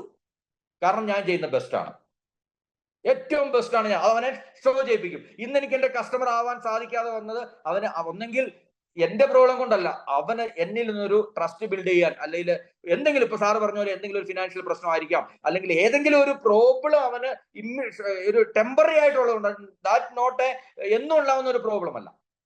അപ്പൊ നിങ്ങൾ ചെയ്യേണ്ടത്, ക്ലോസിങ്ങിന് ചെയ്യണമെങ്കിൽ എഫക്റ്റീവ് ഫോളോ അപ്പ് ചെയ്യണം, ക്ലോസ് ചെയ്യണം. നിങ്ങൾ വിചാരിച്ചു ക്ലോസ് ചെയ്തു, ഇനിയും എന്താണ് അടുത്തത്? ആർക്കെങ്കിലും പറയാമോ അടുത്ത ടെക്നിക്ക് എന്താണ്? ക്ലോസ് ചെയ്ത് കഴിഞ്ഞാൽ പിന്നെ അടുത്ത ടെക്നിക്ക് എന്താണ്? ആർക്കെങ്കിലും പറയാം? നിങ്ങളുടെ പൈസ അടച്ചു, നിങ്ങളുടെ ഇതായി, എന്താ നിങ്ങളുടെ സർവീസിങ്? അടുത്ത ടെക്നിക്കാണ് നല്ല സർവീസ് കൊടുക്കണം. നല്ല സർവീസ് അവൻ ഇങ്ങോട്ട് പറയുന്നതിന്റെ മുമ്പ് അങ്ങോട്ട് ഓരോ കാര്യങ്ങളും അപ്ഡേറ്റ് ചെയ്ത് കൊടുക്കണം. അതാണ്. പിന്നെ അടുത്തത് എന്താണ്? റഫറൻസിങ്. ഒരു കുട്ടി, ഒരാൾ പോയിട്ടുണ്ടെങ്കിൽ, ഒരാൾ രജിസ്റ്റർ ഉണ്ട്, അവരോട് വാ തുറന്ന് ചോദിക്കണം, ഇതുപോലെ ആരെങ്കിലും ഒക്കെ നിങ്ങളുടെ കുട്ടികളുണ്ടോ? ഞാൻ ഇവിടെ നമ്മുടെ എറണാകുളം ഓഫീസിൽ ഞാൻ തുടക്ക സമയത്ത് ചെയ്ത സമയത്ത് ഒരു കുട്ടി വന്ന്, ആ കുട്ടി 4 കുട്ടിയെ കൊണ്ട് 14 കുട്ടി വരെ ഇപ്പോഴായി. അതാണ് റഫറൻസിങ് എന്ന് പറയുന്നത്. അതിന്റെ ശക്തി നിങ്ങൾ ഒരിക്കലും മറക്കരുത്. ഒരു ക്ലയന്റ് നിങ്ങൾക്കായാൽ, ഇപ്പൊ നിങ്ങൾക്ക് ചോദിക്കാം, നിങ്ങളുടെ കൂടെ ഒരു ക്ലയന്റ്, നമ്മൾ ചോദിക്കും ബിസിനസ് ആവുന്നവർ മാത്രമല്ല, ക്ലോസ് ചെയ്യുന്നവരോട് മാത്രം റഫറൻസ് ചോദിക്കാവോ? ഒന്നുമില്ല. നിങ്ങൾക്ക് ഒരു ബിസിനസ് തരാത്തവരോട് നിങ്ങൾ ചോദിക്കാം. ഓക്കെ സാർ ഇപ്പം നമ്മുടെ കൂടെ ചെയ്യുന്നില്ല, ഓക്കെ സാർ ഞാൻ സാറിനോട് ഒരു കാര്യം ചോദിച്ചോട്ടെ, സാറിന് പരിചയമുള്ള ഒരാളെ എനിക്കൊന്ന് റെഫർ ചെയ്യാവോ? തീർച്ചയായിട്ടും. കാരണം ഈ ഒരു റെഫറൻസ് എൻ്റെ ഒരു 15 വേക്കൻസി ഇപ്പൊ നിലവിലുണ്ട്, അത് 2-3 ദിവസം കൊണ്ട് അത് ക്ലോസ് ആവുകയാണ്. അപ്പൊ അതുകൊണ്ട് ഏതെങ്കിലും ഒരു കുട്ടിക്ക് ഒരു അവസരം കൊടുക്കാൻ വേണ്ടിയിട്ടാണ്. ഇപ്പൊ സാറിന്റെ മകന് ഇപ്പൊ പൈസ ഇല്ല, ഓക്കെ നോ പ്രോബ്ലം സാർ, പക്ഷെ സാറിന്റെ മകന്റെ കൂടെ പഠിച്ച കുട്ടിയുടെയോ അല്ല ആർക്കെങ്കിലും സാറിന് റെക്കമെൻഡ് ചെയ്യാവോ? വേണമെങ്കിൽ അതിന് ഞാനൊരു പ്രതിപകാരമായിട്ട് എന്തെങ്കിലും ഞാൻ ചെയ്യുകയും ചെയ്യാം എന്ന്. അങ്ങനെയൊക്കെ നമ്മൾ പറഞ്ഞില്ലേ, ഒരു റെഫറൻസിങ് ഈസ് ദി ഇമ്പോർട്ടന്റ്. ഇപ്പൊ സെയിൽ ടെക്നിക്സ് ഞാൻ ഒന്നുകൂടെ പറയട്ടെ. ആദ്യം തൊട്ട് ആർക്കെങ്കിലും ഇങ്ങോട്ട് പറയാൻ സാധിക്കും? ആരെങ്കിലും നോട്ട് ചെയ്ത് വെച്ചിട്ടുണ്ടോ? ഹലോ,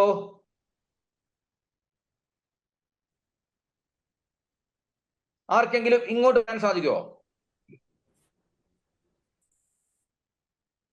ദേവിപ്രിയ ഇങ്ങോട്ട് പറയാമോ? Suspecting lead generation, short listing of അത് 3 ഒന്നാണ്, ഒരു ടെക്നിക്കാണ്. സസ്പെക്ടിങ് ലീഡ് ജനറേഷൻ, അതായത് കസ്റ്റമറെ സസ്പെക്ട് ചെയ്തിട്ട് ലീഡ് ജനറേറ്റ് ചെയ്തിട്ട് ഷോർട്ട് ലിസ്റ്റ് ചെയ്യുന്ന ആദ്യത്തെ ടെക്നിക്കാണ്. രണ്ടാമത്തെ ടെക്നിക്ക് എന്താണ്? Reach the customer. അതിനകത്ത് നമ്മൾ റീച്ച് ചെയ്യാൻ വേണ്ടിയിട്ട് എന്തൊക്കെ ഉപയോഗിക്കും? റീച്ച് ദ കസ്റ്റമർ ഇട്ടിട്ട് കോമ ഇടുക, അത് രണ്ടാമത്തെയാണ്. എന്നിട്ട് ടെലികോളിംഗ് ഉപയോഗിക്കാം, പ്ലസ് ഈ പറഞ്ഞ പോലെ സൂം മീറ്റിംഗ്, ഓക്കെ, അല്ലെങ്കിൽ ഡയറക്റ്റ് മീറ്റിംഗ്, അല്ലെങ്കിൽ ഇൻബൗണ്ട് മാർക്കറ്റിംഗ്, കസ്റ്റമർ നമ്മളിലേക്ക് കൊണ്ടുവരും. അതാണ് റീച്ച് ദ കസ്റ്റമർ. നമ്മൾ ഏതൊക്കെയാണ് രണ്ടാമത്തെ ടെക്നിക്ക്? ഏതൊക്കെയാണ്?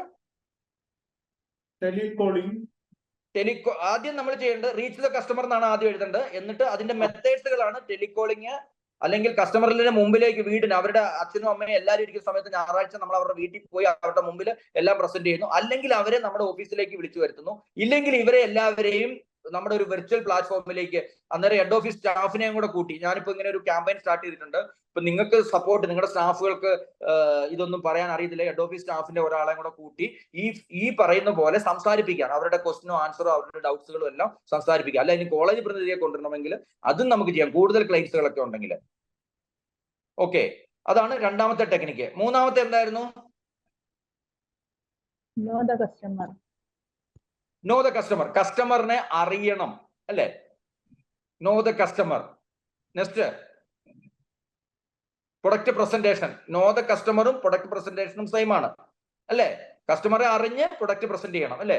അപ്പം നോ ദ കസ്റ്റമർ അറിയുന്നതിന്റെ കസ്റ്റമറെ അറിയുന്നതോടൊപ്പം തന്നെ പ്രൊഡക്റ്റ് പ്രസന്റ് ചെയ്യുന്ന മുന്നേ നോ അബൌട്ട് ദ പ്രൊഡക്റ്റ്, അത് ഇമ്പോർട്ടന്റ് ആണ്. Knowledge, maximum knowledge of the customer, maximum knowledge about the product. നിങ്ങൾ പ്രസന്റ് ചെയ്യാൻ പോകുന്ന പ്രൊഡക്റ്റിനെ കുറിച്ച് മാക്സിമം നോളജ് ചെയ്യുക. എന്നിട്ട് ശേഷമാണ് പ്രൊഡക്റ്റ് പ്രസന്റേഷൻ. എന്ന് പറഞ്ഞാൽ പ്രൊഡക്റ്റ് പ്രസന്റേഷൻ നോർമൽ അല്ല, എഫക്റ്റീവ് പ്രസന്റേഷൻ എന്ന് പറഞ്ഞാൽ 3 ടൈപ്പ് ആളുകൾക്കുള്ള മെറ്റീരിയൽസ് നിങ്ങളെ കൊടുത്തോണ്ട്, എന്ന് പറഞ്ഞാൽ കണ്ടാ വിശ്വസിക്കുന്നതിനും കേട്ടാ വിശ്വസിക്കുന്നതിനും അനുഭവിച്ചറിഞ്ഞാൽ വിശ്വസിക്കുന്നതിനുള്ള എല്ലാ ടൂൾസും നിങ്ങൾ ആദ്യം തന്നെ അവൻ ഇങ്ങോട്ട് ചോദിക്കുന്നതിന്റെ മുമ്പേ തന്നെ, ഇപ്പൊ ബാങ്കുകൾ ഏതൊക്കെ ലോൺ കിട്ടുമോ എന്ന് അവൻ ചോദിക്കുന്നതിന് മുമ്പ് നിന്ന ബാങ്കുകൾ കിട്ടും നിങ്ങൾ അങ്ങോട്ട് പറയണം. അല്ലെങ്കിൽ അങ്ങനെ എല്ലാ അവൻ ചോദിക്കാറുള്ള FAQs 30 ചോദ്യങ്ങൾ അവൻ ചോദിക്കുന്നുണ്ടെങ്കിൽ ആ 30 ചോദ്യം നിങ്ങൾ എഴുതി വെച്ചിട്ട് ആദ്യം തന്നെ നിങ്ങൾ ഇതിന്റെ മെറിറ്റും ഡിമെറിറ്റും അങ്ങോട്ട് പറയണം. അതാണ് പ്രൊഡക്റ്റ് പ്രസന്റേഷൻ. അതിനുശേഷം എന്താണ് പ്രൊഡക്റ്റ് പ്രസന്റ് ചെയ്ത് കഴിഞ്ഞാൽ ഒബ്ജക്ഷൻ ഹാൻഡ്ലിംഗ്. അവനെ കൊണ്ട് ചോദ്യം ഇങ്ങോട്ട് ചോദിപ്പിക്കണം. മനസ്സിലായില്ലേ? പല ചോദ്യങ്ങളും അവൻ ഇങ്ങോട്ട് ചോദിക്കും. അങ്ങനെയാണ് ഇതിന് എന്നാ പറ്റും, അല്ലെങ്കിൽ ഇപ്പൊ ഒരു എക്സാമ്പിൾ പറഞ്ഞു കഴിഞ്ഞാൽ ഇത്രയും പൈസ അല്ലാതെ ഇച്ചിരി കുറഞ്ഞതുണ്ടോ? യെസ് ഉണ്ട്, തീർച്ചയായിട്ടും ഉണ്ട്. നമുക്ക് ഈ ഓപ്ഷൻസ് ഉണ്ട്. അങ്ങനെ ഓരോ അവൻ പറയുന്ന, ഇപ്പൊ അവൻ ഫണ്ട് ഇല്ല എന്ന് പറയുന്നവന് നമ്മളൊരു ഓപ്ഷൻ കൊടുക്കണം. നമ്മൾ ബാങ്ക് ലോൺ കൊടുക്കാം, അല്ലെങ്കിൽ നിങ്ങൾക്ക് സ്വന്തമായിട്ട് പ്രോപ്പർട്ടി ഇല്ലെങ്കിൽ വേറെ ആളെ നിങ്ങൾക്ക് സ്പോൺസർ ആക്കാം. ഇങ്ങനെയൊക്കെ പല സൊല്യൂഷൻസ് അവന്റെ ഓരോ പ്രശ്നത്തിനും. നിങ്ങൾ ഇപ്പൊ ഒരു ഡോക്ടറിന്റെ അടുത്ത് ഒരു മരുന്ന് മേടിക്കാൻ രോഗി ചെല്ലുമ്പോൾ തലവേദനയാ അല്ലെ വയറ്റുവേദന എന്ന് പറയാം, അവനതിനെ ഡയഗ്നോസിസ് ചെയ്ത് അതിന് എന്താണ് കറക്റ്റ് ആയിട്ടുള്ള മരുന്ന്, ശരിക്കും നിങ്ങൾ അത് തന്നെയാണ് നിങ്ങൾ ചെയ്യുന്നത്. നിങ്ങളുടെ മുമ്പിൽ വരുന്ന ഒരു ക്ലയന്റിന് ക്ലിയർ ആയിട്ട് അവനെ കൗൺസിൽ ചെയ്ത് അവരുടെ കാര്യങ്ങൾ പറഞ്ഞു കൊടുത്ത് അവർക്ക് മരുന്ന് കൊടുക്കുന്ന ഒരു സൊല്യൂഷൻ കൊടുക്കുകയാണ്. അവരുടെ ഓരോ പ്രോബ്ലംസിനും you are giving the solution. ഇതാണ് അടുത്ത ടെക്നിക്ക്. എന്തൊക്കെയാണ് ആ ഒരു ഏരിയ ഒന്നുകൂടെ പറയാമോ? ഞാനിപ്പോ പറഞ്ഞ ഒന്നുകൂടെ പറയാമോ? കസ്റ്റമറിനെ അറിഞ്ഞു, no the customer, product presentation and product knowledge, no the customer, know the product and product presentation with all documents. എന്ന് പറഞ്ഞാൽ കണ്ണാ വിശ്വസിക്കുന്നതിനും കേട്ടാ വിശ്വസിക്കുന്നതിനും അനുഭവിച്ചറിയാൻ വിശ്വസിക്കാനുള്ള എല്ലാ ഇതും വെച്ചിട്ടുള്ള കാര്യം. അടുത്തതാണ് ഒബ്ജക്ഷൻ ഹാൻഡ്ലിംഗ്. അവൻ ചോദിക്കുന്ന ഒബ്ജക്ഷൻസിന് FAQs വെച്ച് ഉത്തരം പറയണം. ഫ്രീക്വന്റ്ലി ഹാൻഡിൽഡ് ക്വസ്റ്റ്യൻസ് വെച്ചിട്ട് ചെയ്യണം. അടുത്ത ടെക്നിക്ക് എന്താണ്? Follow up. Effective follow. Effective ആയിരിക്കണം. അവൻ കസ്റ്റമറിന് ആവരുത്. ഫോളോ അപ്പ് എത്ര ടൈമോ ചെയ്യാൻ പാടുള്ളൂ? 3 ടൈം വളരെ എഫക്റ്റീവ്. എന്ന് പറഞ്ഞു കഴിഞ്ഞാൽ ചുമ്മാ വിളിക്കുന്നതല്ല ഫോളോ അപ്പ്. എന്ന് പറഞ്ഞാൽ അവനെ 4 വിധത്തിലും, നമുക്കറിയില്ല കസ്റ്റമറിന്റെ വീട്ടില് മരണം ഉണ്ടായോ, അല്ലെങ്കിൽ കസ്റ്റമർ എവിടെയാണ്, വിദേശത്ത് പോയോ, കസ്റ്റമർ ട്രബിളിലാണോ, ഒന്നും നമുക്കറിയില്ല. അപ്പം നമ്മളെ കാണുന്നില്ല. അപ്പൊ അവന് പ്രോബ്ലം ഉണ്ടോ, അവന് എന്താണ്, അതോ അവൻ ഇഗ്നോർ ചെയ്യുവാണോ എന്ന് തിരിച്ചറിയുന്ന ആ ഒരു മെത്തേഡാണ് എഫക്റ്റീവ് ഫോളോ. അവന് ശല്യമില്ലാത്ത രീതിയിൽ ഒന്നെങ്കിൽ അവൻ ഇന്ന് ക്ലൈന്റ് ആവും, അല്ലെങ്കിൽ ഫ്യൂച്ചറിലാവും. നമ്മൾ അവനെ ഒരിക്കലും എന്ത് ചെയ്യരുത്, ഇഗ്നോർ ചെയ്യരുത്. അതാണ് എഫക്റ്റീവ് ഫോളോ. പിന്നെ ക്ലോസിംഗിന് ഞാൻ പറഞ്ഞു ലോക്ക് ചെയ്യണം. എന്ന് പറഞ്ഞാൽ നമ്മൾ ഈ ചെയ്ത പരിപാടിയെല്ലാം, ഈ ആദ്യത്തെ ബാക്കി ഇതിനു മുമ്പ് പറഞ്ഞ എല്ലാ കാര്യങ്ങളും ക്ലോസ് ചെയ്യാനാ. എല്ലാ കാര്യങ്ങളും ഭംഗിയായിട്ട് ചെയ്തു. നിങ്ങൾ ക്ലോസ് ചെയ്തില്ലെങ്കിൽ നിങ്ങൾക്ക് നിങ്ങളെടുത്ത സമയം വേസ്റ്റ് ആയി. ലോക്ക് ചെയ്യാന്ന് പറഞ്ഞാൽ നിങ്ങൾ അവരുടെ രജിസ്ട്രേഷൻ മേടിക്കുക. രജിസ്ട്രേഷൻ ചെയ്തില്ലെങ്കിൽ അറ്റ്ലീസ്റ്റ് അവന്റെ വാല്യൂഡ് ഡോക്യുമെന്റ് നിങ്ങളുടെ കയ്യിൽ എത്തിയിരിക്കണം. എന്റെയൊക്കെ ഒരു ഫ്രാഞ്ചൈസിക്കാരനുണ്ട്, അവൻ പാസ്പോർട്ടേ മേടിച്ചു വെക്കും. പാസ്പോർട്ട് മേടിക്കാൻ തിരിച്ചു വരുമല്ല, മനസ്സിലായില്ലേ? ഇനി പാസ്പോർട്ട് മേടിക്കാനല്ലേ അവൻ തിരിച്ചു വരുമല്ലോ. അതൊക്കെ ആ സമയത്ത് അവൻ മേടിച്ചു വെക്കും. ഇതൊക്കെ ഡോക്യുമെന്റ് ചെയ്യാനാണ്. അതൊക്കെ ഇല്ലീഗലാണ്, ഞാൻ അങ്ങനെ പറയുന്നില്ല. എങ്കിലും അവന്റെ ഒരു ബ്രില്യന്റ് ആണ്. സാറേ പാസ്പോർട്ട് ഞാൻ മേടിച്ചു വെക്കും എന്ന് പറയും. പൈസ ഇല്ല അവന്, ഒന്നെങ്കിൽ അവൻ ചെക്ക് തരും, അല്ലെങ്കിൽ ഇപ്പം രജിസ്ട്രേഷൻ ഇല്ല അവൻ പറയുന്നു പൈസ ഇല്ല എന്ന് പറയും. രജിസ്ട്രേഷൻ ചെയ്യാൻ അവൻ പറയുന്നു ഗൂഗിൾ പേ, പൈസ ഇന്ന് ഇല്ല കേട്ടോ. അങ്ങനെ ആകുമ്പോൾ നിങ്ങൾ അവിടുന്ന് പേയു മണി എന്ന് ലിങ്ക് ക്രിയേറ്റ് ചെയ്തിട്ട് നിങ്ങൾ ക്രെഡിറ്റ് കാർഡിന്റെ ഉള്ള ഓപ്ഷൻ കൊടുക്കണം. ക്രെഡിറ്റ് കാർഡ് 60 ദിവസം കഴിഞ്ഞ് അടച്ചാൽ മതിയല്ലോ. ഇപ്പൊ ഒരാൾ പറയാണ് സാറേ ഇന്ന് എനിക്ക് 5000 രൂപ എനിക്ക് എടുക്കാനില്ല, അങ്ങനെയാണ് ഞാൻ നിനക്ക് ക്രെഡിറ്റ് ഓപ്ഷൻ തരാന്ന് പറയണം. നിങ്ങൾ എന്ത് ചെയ്യണം, നിങ്ങളുടെ ബാങ്ക് അക്കൗണ്ടിൽ നിന്ന് ഒരു പേയു മണിയുടെ ഒരു ക്രെഡിറ്റ്, എന്നിട്ട് ക്രെഡിറ്റ് കാർഡ് വെച്ച് അവനോട് അടച്ചോളാൻ പറയണം. 60 ദിവസം കഴിഞ്ഞ് അവൻ അടച്ചാൽ മതി. അതിലുള്ള ഒരു ഓപ്ഷൻ നമുക്ക് കൊടുക്കാൻ പറ്റുമോ? ഇതൊക്കെ സൊല്യൂഷൻ കൊടുത്തിട്ടും അവൻ ചെയ്യുന്നില്ലെങ്കിൽ അതിനർത്ഥം അവൻ ചുമ്മാ ഇൻഫർമേഷൻ വന്ന. ഏത് കസ്റ്റമറാ? ഒന്നെങ്കിൽ അവൻ ബാർഗൈനിങ് കസ്റ്റമറാണ്, അല്ലെങ്കിൽ ലാസ്റ്റ് പറഞ്ഞ പോലെ ഏത് ടൈപ്പ് കസ്റ്റമറാണ്, പ്രോബ്ലമാറ്റിക് കസ്റ്റമറാണ്. നിങ്ങളുടെ ഇൻഫർമേഷൻ ചെയ്തിട്ട് വേറെ അങ്ങനത്തെ ഒരു ടൈപ്പ് നിങ്ങൾ തിരിച്ചറിയാം. നിങ്ങൾക്ക് ഹെൽപ്പ് ചെയ്യാൻ പോകുന്ന 2 ടൈപ്പ് കസ്റ്റമറേ ഉള്ളൂ. ഒന്നെങ്കിൽ അവൻ ഇമോഷണൽ കസ്റ്റമർ ആയിരിക്കും, അല്ലെങ്കിൽ നോളജ് കസ്റ്റമർ ആയിരിക്കും. അവൻ നോളജ് കസ്റ്റമർ ഇപ്പോൾ ആവശ്യക്കാരനാണ്, ഇമോഷണൽ കസ്റ്റമർ ആവശ്യക്കാരനാണ്. ഈ 2 കസ്റ്റമറെ നിങ്ങളുടെ കൂടെ ഫയൽ നിങ്ങൾക്ക് കിട്ടാൻ അല്ല, നിങ്ങളുടെ ടൈം വേസ്റ്റ് ആണ്. ഇത് തിരിച്ചറിയാം. അടുത്ത എന്താണ്? ക്ലോസിംഗ് കഴിഞ്ഞു. അത് കഴിഞ്ഞിട്ട് എന്താണ് ഞാൻ പറഞ്ഞത്? പറയാമോ? കഴിഞ്ഞോ? പരിപാടി കഴിഞ്ഞോ? ഇല്ല. ക്ലോസിംഗ് കഴിഞ്ഞു വിചാരിച്ചോണ്ട് നമ്മൾ കസ്റ്റമറിനോടുള്ള ഇത് കഴിഞ്ഞോ? ബെസ്റ്റ് സർവീസ് കൊടുക്കുക. നമ്മളെ പറ്റുന്ന ബെസ്റ്റ് സർവീസ് നമ്മൾ കൊടുക്കുക. അത് കഴിഞ്ഞിട്ട് അടുത്ത് എന്താണ്? റെഫറൻസിങ്. എന്താണ്? റെഫറൻസ് എടുക്കുക. അത് നിങ്ങളുടെ കൂടെ രജിസ്റ്റർ ചെയ്യാത്ത കസ്റ്റമറിൽ നിന്ന് നിങ്ങൾക്ക് എടുക്കാം. നിങ്ങൾ രജിസ്റ്റർ ചെയ്ത കസ്റ്റമറിൽ നിന്ന് നിങ്ങൾക്ക് റെഫറൻസ് ചോദിക്കാം. അത് വളരെ പൊളൈറ്റ് ആയിട്ട് ചോദിക്കാം. ഈ ഒരു സർക്കിൾ പ്രോസസ് ഇങ്ങനെ നല്ല രീതിയിൽ ചെയ്യുവാണെങ്കിൽ നിങ്ങൾക്ക് ഒരിക്കലും പഞ്ഞുണ്ടാവില്ല. ഞാൻ ഓപ്പൺ ആയിട്ട് പറയുന്നു, എന്റെ ഹൃദയത്തിൽ കൈവച്ച് ഞാൻ പറയുന്നു, ഇന്നും എനിക്ക് എവിടെ ബിസിനസ് കുറയുന്നു എന്ന് ഞാൻ എന്നെ കുറിച്ച് അനലൈസ് ചെയ്യുമ്പോൾ ഞാൻ എന്റെ ടീമിന്റെ അടുത്തും ഞാനും അനലൈസ് ചെയ്യുന്ന കാര്യം, ഈ കാര്യം ഞാൻ ചെയ്യാതെ എവിടെയോ ഞാൻ ചെയ്തു. എന്റെ കസ്റ്റമർ ഇപ്പൊ ഒരു ഡോക്ടർ ആണെങ്കിലും ശരി, രോഗിയാണെങ്കിലും അഡ്വക്കേറ്റ് ആണെങ്കിലും എല്ലാവർക്കും ഉള്ള സെയിൽ ടെക്നിക്സ് ആണ്. എഡ്യൂക്കേഷണൽ ബിസിനസിന് മാത്രമുള്ള സെയിൽ ടെക്നിക്സ് അല്ലത്. യൂസഫ് അലിയും ചെയ്യുന്ന സെയിൽ ടെക്നിക്സ് ഇതാണ്, അല്ലെ അദാനിയും ചെയ്യുന്ന സെയിൽ ടെക്നിക്സ് ഇതാണ്. ഏത് ഡോക്ടർമാരും വലിയ ആസ്റ്റർ മെഡിസിറ്റിയും ചെയ്യുന്ന ഇതാണ്. ഈ പറയുന്ന കാര്യങ്ങളാണ് എല്ലാവരും ലോകത്തിലെ ചെയ്യുന്നത്. അപ്പൊ ബിസിനസ് ക്ലാസ്സിൽ യാത്ര ചെയ്യുന്ന ആരാണ്? ബിലോ നെക്ക് ജോബുകാരാണോ? അല്ല, എബോ നെക്ക്. ഞാൻ പറയുന്നു നിങ്ങളോട് എല്ലാവരോടും, നിങ്ങൾക്ക് നല്ല ഇൻസെന്റീവ് മേടിക്കണം. എല്ലാവരും, ഞാൻ എല്ലാ ഓണേഴ്സിനോട് ഞാൻ റിക്വസ്റ്റ് ചെയ്യാണ്, ഓരോ MPBSനും ഞാനിപ്പോ ഹെഡ് ഓഫീസിലൊക്കെ വളരെ നല്ല എമൗണ്ട് ആണ് ഞാൻ ഇൻസെന്റീവ് ഞാൻ എന്റെ എംപ്ലോയീസിന് ഞാൻ കൊടുക്കുന്നത്. അവരും രക്ഷപ്പെടണം. നമ്മുടെ കൂടെ വരുന്ന ഓരോരുത്തരും 3 മാസം കൂടുന്നവർ അവരുടെ സ്വപ്നങ്ങൾ അവർ നേടണം. അവർ സ്വർണം മേടിക്കണം, അവർ കാർ മേടിക്കണം, ഐഫോൺ മേടിക്കണം, അവരുടെ ലൈഫ് സ്റ്റൈൽ ചേഞ്ച് ചെയ്യണം, അവരുടെ ഫിസിക്കൽ അപ്പിയറൻസ് അവർ ടോട്ടലി ചേഞ്ച് ചെയ്യണം. അവർ കാണിച്ചു കൊടുക്കണം നിങ്ങളുടെ സ്ഥാപനത്തിൽ വന്ന് അവർ ചേഞ്ച് ആയി. അവരുടെ ജീവിതത്തിൽ അവരുടെ കൂടെയുള്ള കുട്ടികളും ഒക്കെ ഇപ്പോഴും തൊഴിൽ അന്വേഷിച്ച് അങ്ങോട്ടും ഇങ്ങോട്ടും നടക്കുമ്പോൾ ഇവരെ അടിപൊളിയായിട്ട് നടക്കുന്നത് അവരെ കാണിച്ചു കൊടുക്കണം. നിങ്ങളുടെ വീട്ടിലെ ഏറ്റവും കൂടുതൽ ഇൻകം നിങ്ങളുടെ വീട്ടിലേക്ക് ജനറേറ്റ് ചെയ്യുന്നത് നിങ്ങളായിരിക്കണം. അതുപോലെ തന്നെ നിങ്ങളുടെ ബിസിനസ്സിൽ ഓരോ ഓണേഴ്സിനോടും ഞാൻ പറയുന്നു, നിങ്ങളായിരിക്കണം ഇത്ര വരെ ചെയ്ത ബിസിനസ്. ഇനി അടുത്ത ഇത് ഓപ്പർച്യൂണിറ്റിയാണ്. ഇതിൽ കൂടുതൽ ഓപ്പർച്യൂണിറ്റി നമുക്ക് കിട്ടാനില്ല, ദൈവം തരാനില്ല. ഇപ്പം നമ്മൾ അതിനനുസരിച്ച് നമ്മൾ വർക്ക് ചെയ്ത് കഴിഞ്ഞാൽ നിങ്ങൾക്ക് ഇപ്പൊ 25 ലക്ഷം വേണോ, 50 ലക്ഷം വേണോ, 1 കോടി വേണോ, അടുത്ത 3 മാസം കൊണ്ട് ആ പൈസ മാർക്കറ്റിൽ കിടപ്പുണ്ട്. ആ പൈസ നിങ്ങളിലേക്ക് വരാനുള്ള ആക്ടിവിറ്റിയാണ് ഞാൻ ഈ പറയുന്നത്. നിങ്ങൾ ഈ മാർക്കറ്റിൽ നിന്ന് ഈ പൈസ ATM പോലെയാണ് അവസരം. നമ്മൾ ATM കാർഡ് ഇട്ട് എടുത്താൽ മതി. അല്ല, നമ്മൾ ആ ATM കാർഡാണ് നിങ്ങളുടെ കയ്യിൽ കിടക്കുന്ന ഈ ഓപ്പർച്യൂണിറ്റി എന്ന് പറയുന്നത്. ആ ഓപ്പർച്യൂണിറ്റി നിങ്ങൾ യൂസ് ചെയ്ത് കഴിഞ്ഞാൽ നിങ്ങൾക്ക് ഈ ഒരു 3 മാസം കൊണ്ട് നിങ്ങളുടെ എല്ലാ പ്രോബ്ലംസും, ഞാൻ വിശ്വസിക്കുന്നു നമ്മുടെ ജീവിതത്തിലെ പ്രോബ്ലംസിന്റെ 80% പ്രോബ്ലം പണം കൊണ്ട് തീർക്കാൻ പറ്റും. പണം ഉണ്ടെങ്കിൽ പലതിനും സൊല്യൂഷൻ ഉണ്ട് വിശ്വസിക്കുന്ന ഒരാളാണ്. 100% ഞാൻ വിശ്വസിക്കുന്നില്ല, 80%-നും ഒരു സൊല്യൂഷൻ കിട്ടും എന്ന് ഞാൻ വിശ്വസിക്കുന്നു. അപ്പൊ അതുകൊണ്ട് തന്നെ ഈ അവസരം ആരും കളയരുത്. എങ്ങനെയുണ്ടായിരുന്നു സെയിൽ ടെക്നിക്സ്? നല്ല ക്ലാസ് ആയിരുന്നോ? അതോ എന്തെങ്കിലും ഗുണം കിട്ടിയോ? ഉഷാറായിട്ടുണ്ട്, നന്നായിട്ടുണ്ട്. Thank you very much. എംപ്ലോയീസിന്റെ ഭാഗത്തുനിന്ന് ആരെങ്കിലും ഒന്ന് എനിക്കൊന്ന് പറയൂ. എംപ്ലോയീസിന്റെ ഭാഗത്തുനിന്ന് ആരെങ്കിലും ഒന്ന് വന്ന് പറഞ്ഞാൽ എനിക്ക് വളരെ സന്തോഷമായിരുന്നു. ഏതെങ്കിലും പാർട്ട്നേഴ്സിന്റെ എംപ്ലോയീസ് എന്നെപ്പറ്റി ധൈര്യമായിട്ട് വാ. നിങ്ങൾ മതിലുകളെ പോലെ ആവരുത്. മമ്മൂട്ടി മതിലിന്റെ ഇപ്പുറത്ത് സ്നേഹിച്ചു, അപ്പുറത്തിരുന്ന് സ്നേഹിക്കുന്നു. അങ്ങനെ ഇരുത്. നമ്മൾ ഇത് ശരിക്കും ഒരു ട്രെയിനിങ്ങിന്റെ കൂടെയാണ്. നമ്മൾ കസ്റ്റമറിന്റെ അടുത്ത് ഇരിക്കുമ്പോൾ നമ്മൾ ഈ ഫോണൊക്കെ ഓഫ് ചെയ്ത് അല്ലെങ്കിൽ മുഖമൊക്കെ ഓഫ് ചെയ്തിരിക്കരുത്. നമ്മൾ ഓഫീസ് ടൈമിലല്ലേ, നമ്മൾ വീട്ടിലൊന്നും അല്ലല്ലോ. നമ്മൾ എപ്പോഴും നമ്മുടെ ഫിസിക്കൽ അപ്പിയറൻസും നമ്മുടെ എനർജി ലെവലും നമ്മുടെ ആക്ടിങ്ങും നമ്മുടെ കസ്റ്റമറിലേക്ക് ആ ഒരു ഫ്രീക്വൻസി കൊടുക്കാൻ പറ്റിയില്ലെങ്കിൽ ഒരിക്കൽ പോലും നിങ്ങൾക്ക് ബിസിനസ് ക്ലോസ് ആവില്ല. നിങ്ങൾ ആരുകൊണ്ടും വിഷമിക്കേണ്ട. നിങ്ങൾ നല്ലൊരു സ്ഥലത്താണ് വന്നുപെട്ടിരിക്കുന്നത്. നിങ്ങൾക്ക് നല്ല ഗുഡ് ട്രെയിനിങ്ങുകൾ തരാം. ഗുഡ്, ലോകത്തിലുള്ള ഏത് ഓപ്പർച്യൂണിറ്റി നിങ്ങളുടെ പ്ലാറ്റ്ഫോമിലേക്ക് വന്നുകൊണ്ടിരിക്കും. എല്ലാ ദിവസവും വന്നുകൊണ്ടിരിക്കും.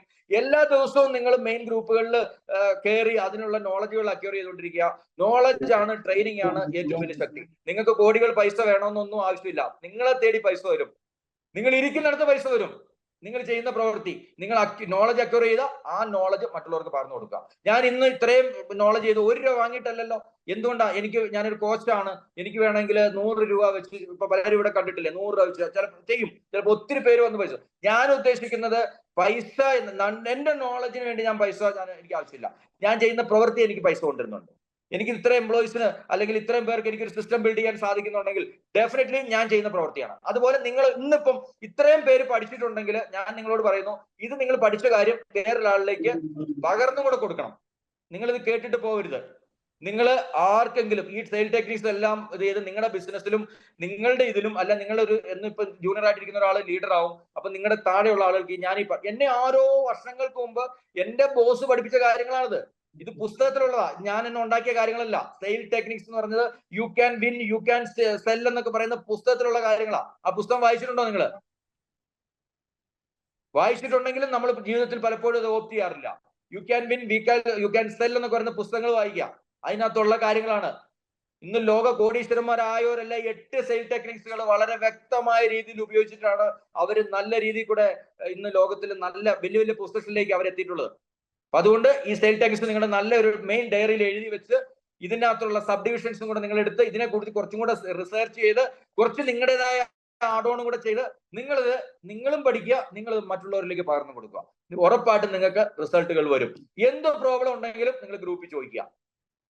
കംപ്ലൈന്റ് ചെയ്യാനല്ല, അതിന് പകരം എന്താ പറയാ, കംപ്ലൈന്റ് പ്രശ്നമാണ്. നമുക്കൊരു എന്താ പറയാ ഒരു പ്രോബ്ലംസ് ഉണ്ടെങ്കിൽ അതിനെ എന്താ പറയാ ഇതായിട്ട് എന്താ പറയാ ഒരു ജോയിന്റ് ആയിട്ട് അങ്ങോട്ടും ഇങ്ങോട്ടും നിന്നുകൊണ്ട് നമുക്ക് നിങ്ങളുടെ പരിമിതികൾ ഞാൻ ക്ഷമിച്ചുകൊണ്ടും എന്റെ പരിമിതികളല്ല ഞങ്ങളുടെ ഹെഡ് ഓഫീസിന്റെ പരിമിതികൾ നിങ്ങൾ ക്ഷമിച്ചുകൊണ്ടും നിങ്ങളുടെ അറിവില്ലായ്മ നിങ്ങളുടെ കുറവും ഞങ്ങൾ ക്ഷമിച്ചുകൊണ്ടും എല്ലാം അങ്ങോട്ടും ഇങ്ങോട്ടും ഇത് ചെയ്തുകൊണ്ട് നമ്മൾക്ക് ഒരു സക്സസ് ആവണം എന്നുള്ളതാണ് ഈ ഒരു പ്ലാറ്റ്ഫോമിന്റെ ലക്ഷ്യം. R you ready? യെസ്.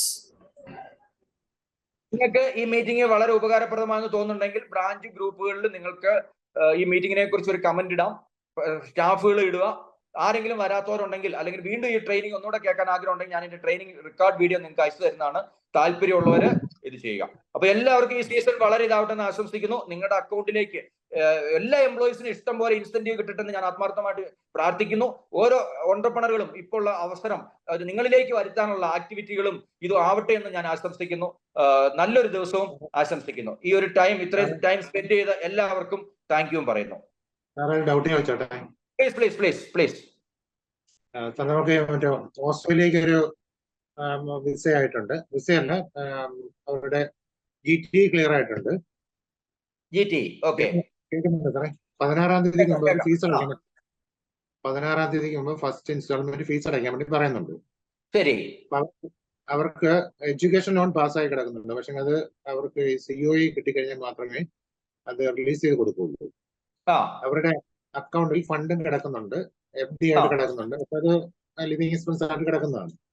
നമുക്ക് ഈ തൽക്കാലത്തേക്ക് നമ്മുടെ ഫണ്ട് അടച്ചു കഴിഞ്ഞിട്ട് ഫീസ് അടച്ചു കഴിഞ്ഞിട്ട് റെസിപ്റ്റ് ബാങ്ക് കൊണ്ട് കൊടുത്തു കഴിഞ്ഞാൽ അവർ ഫണ്ട് റിലീസ് ചെയ്യും. അതിന് തൽക്കാലത്തേക്ക് ഒരു 4-5 ദിവസത്തേക്ക് എവിടെന്നെങ്കിലും നമുക്ക് ഫണ്ട് റിലീസ് ചെയ്യാനുള്ള സംവിധാനങ്ങളുണ്ടോ? നമ്മുടെ ലോൺ ഫണ്ട് റൈസിംഗ് ടീം അല്ലേ? 4-5 ദിവസത്തേക്കാണോ? അത് 16-ാം തീയതിക്ക് മുമ്പ് അടയ്ക്കണം. അടച്ചിട്ട് റെസീറ്റ് കൊണ്ട് കൊടുത്തു കഴിഞ്ഞാല് എത്ര എമൗണ്ട് എത്രയാണ്? 11 ലക്ഷം വരും. 11 ലക്ഷം. ഓക്കെ. നമുക്ക് കുറച്ച് ഫണ്ട് തരുന്ന ഷോമണി അതുപോലെ ബ്ലോക്ക് ഫണ്ട് തരുന്ന കുറച്ച് NBFC-കളുണ്ട്. ഞാൻ 1-2 NBFC-യുടെ നമ്പർ ഞാൻ സാറിന് തരാം. അല്ലെങ്കിൽ ആ ക്ലയന്റിന്റെ ഡീറ്റെയിൽസ് നമ്മുടെ ഗ്രൂപ്പിൽ ഒന്ന് ഇടുക. അവര് ക്ലയന്റിനെ ഒന്ന് വിളിച്ച് സംസാരിക്കട്ടെ. ഒരു 4-5 ദിവസമൊക്കെ ചിലപ്പോൾ തരാൻ സാധ്യതയുണ്ട് സാറേ. ഡെൽറ്റയോട് സംസാരിച്ചിട്ടുണ്ടത്. ഓക്കെ. നമ്മുടെ ഗ്രൂപ്പിൽ ഒന്ന് ആ ക്ലയന്റിന്റെ നമ്പർ ഒന്ന് ഇട്ടേര്. ഞാൻ ആ ഫണ്ട് തേർഡ് പാർട്ടി ഫണ്ടേഴ്സ് ഉണ്ട് NBFC-കള്, അവര് അത് ഹെൽപ്പ് ചെയ്യാൻ സാധ്യതയുണ്ട്. നമുക്കൊന്ന് ട്രൈ ചെയ്ത് നോക്കാം. അല്ല, ഞാനിങ്ങനെ ഓപ്ഷൻ പറഞ്ഞു കൊടുത്താണ് അവരോട്. ചിലപ്പോ അങ്ങനെ ഒരു സാഹചര്യം ഉണ്ടെന്നുള്ളത്. സാധ്യതയുണ്ട്, പക്ഷെ അത് ഡിപ്പെൻഡ് ആണ്. നമുക്ക് 100% ഗ്യാരണ്ടി പറയരുത്. കാരണം ഇവര് ഇത് ഫണ്ട് റിലീസ് ചെയ്യണമെങ്കിൽ ഈ പറഞ്ഞ പോലെ ഇത് ബാങ്കിനെ സംബന്ധിച്ചിടത്തോളം അവരുടെ സാക്ഷന്റെ ഡോക്യുമെന്റുകൾ മുഴുവൻ കിട്ടണം. എന്നാലാണ് അവർ ഫണ്ട് കുട്ടിയുടെ അക്കൗണ്ടിലേക്ക് ട്രാൻസ്ഫർ ചെയ്യുള്ളൂ. അതാണ്. ഫസ്റ്റ് ഇൻസ്റ്റാൾമെന്റ് അടച്ചതിന് റെസീറ്റ് കൊണ്ട് കൊടുത്തു കഴിഞ്ഞാൽ അവര് ഫണ്ട് റിലീസ് തരുമെന്ന് പറഞ്ഞു. പ്രശ്നമില്ലാന്ന് പറഞ്ഞു. അത് ബാങ്കുകാർ അങ്ങനെയൊന്നും ഇല്ല ശരിക്കും സാറേ. ഇൻസ്റ്റാൾമെന്റിനും ബാങ്ക് ഫണ്ട് കൊടുക്കേണ്ടതാണ്. ചില ബാങ്കുകളാണ് ഇത് കാണിക്കുന്നതേ. ബാങ്കുകളാണ് ശരിക്കും ഇവരുടെ ഫസ്റ്റ് ഇൻസ്റ്റാൾമെന്റിന്. ഏത് ബാങ്കാ സാറേ? ഞാൻ ബാങ്ക് മാനേജറായിട്ടൊന്ന് സംസാരിക്കാം. യൂണിയൻ ബാങ്ക് ആണ് തൃശ്ശൂർ. യൂണിയൻ ബാങ്ക് തീർച്ചയായിട്ടും കൊടുക്കേണ്ടതാണ്. കാരണം ഫസ്റ്റ് ഇയർ ഫീസ് അടയ്ക്കാനാണല്ലോ ഇവര് ലോൺ ചോദിക്കുന്നത്. ഇവര് ഫസ്റ്റ് ഇയർ അടച്ചിട്ട് പറഞ്ഞത് കൺഫർമേഷൻ വന്നിട്ടില്ല എന്നാണ് COE. ബാങ്ക് ഫണ്ട് കൊടുക്കാത്തത്. പിന്നെ വേറൊരു കാര്യം നിങ്ങൾ ചോദിക്കട്ടെ? എനപ്പോയാല് എത്ര പേര് ഷെയറിംഗ് ആയിരിക്കും റൂം? അതറിയോ? ഹോസ്റ്റല് സാധാരണ സാറേ, ഹോസ്റ്റലിനകത്ത് 2 ബെഡ് ഉണ്ട്, 3 ബെഡ് ഉണ്ട്, 4 ബെഡ് ഉണ്ട്. അത് ഈ കുട്ടികൾ സെലക്ട് ചെയ്യുന്ന പോലെയാണ്. 1 ബെഡും ഉണ്ട്, പക്ഷെ 1 ബെഡിന് പൈസ കൂടും. അല്ല, അവര് നമ്മുടെ ഒരു ക്ലയന്റ് ചോദിച്ചതാണ് എങ്ങനെയാണെന്നുള്ളത്. അതാ സാറേ ഞാൻ പറയുന്നത്, ഈ ഹോസ്റ്റലുകൾ ഞാനെല്ലാം നേരിട്ട് പോയി കണ്ടിട്ടുള്ളതാണ്. ഈ ഹോസ്റ്റലുകള് എങ്ങനെയാന്ന് വെച്ച് കഴിഞ്ഞാല്, ഇപ്പൊ നമ്മളൊരു ഹോസ്റ്റൽ പോലെയാണ്. അതിനകത്ത് ഈ ഇപ്പൊ പൈസ കുറച്ചാണ് അവർ വരുന്നതെങ്കിൽ 1, 2 ഈ മേളിലും താഴെയും കുട്ടികൾ കിടക്കും, ഇപ്പുറത്തും കിടക്കുന്നവരുണ്ട്. പിന്നെ പ്രൈവറ്റ് വേണമെന്ന് പറഞ്ഞു കഴിഞ്ഞാൽ അവർക്ക് നേരം പൈസ കൂടും. അല്ല, $800 ആണല്ലോ വാങ്ങിക്കുന്നത് ഫീസ്. അവര് കോമൺ ആയിട്ട് വാങ്ങിക്കുന്നതാണല്ലോ, അതുകൊണ്ടാണ് ചോദിക്കുന്നത്. അതിന് എങ്ങനെ പോയാലും സാർ പറയാം ഷെയറിംഗ് തന്നെ ആയിരിക്കും സാർ. ഞാനത് അല്ല, ഒന്നുകൂടെ ഒന്ന് കൺഫേം ചെയ്തിട്ട് പറയാവേ ആ ചോദ്യം. കൺഫേം ചെയ്ത് പറയാം, കാരണം അത് കറക്റ്റ് ചോദിച്ചിട്ട് പറയാം.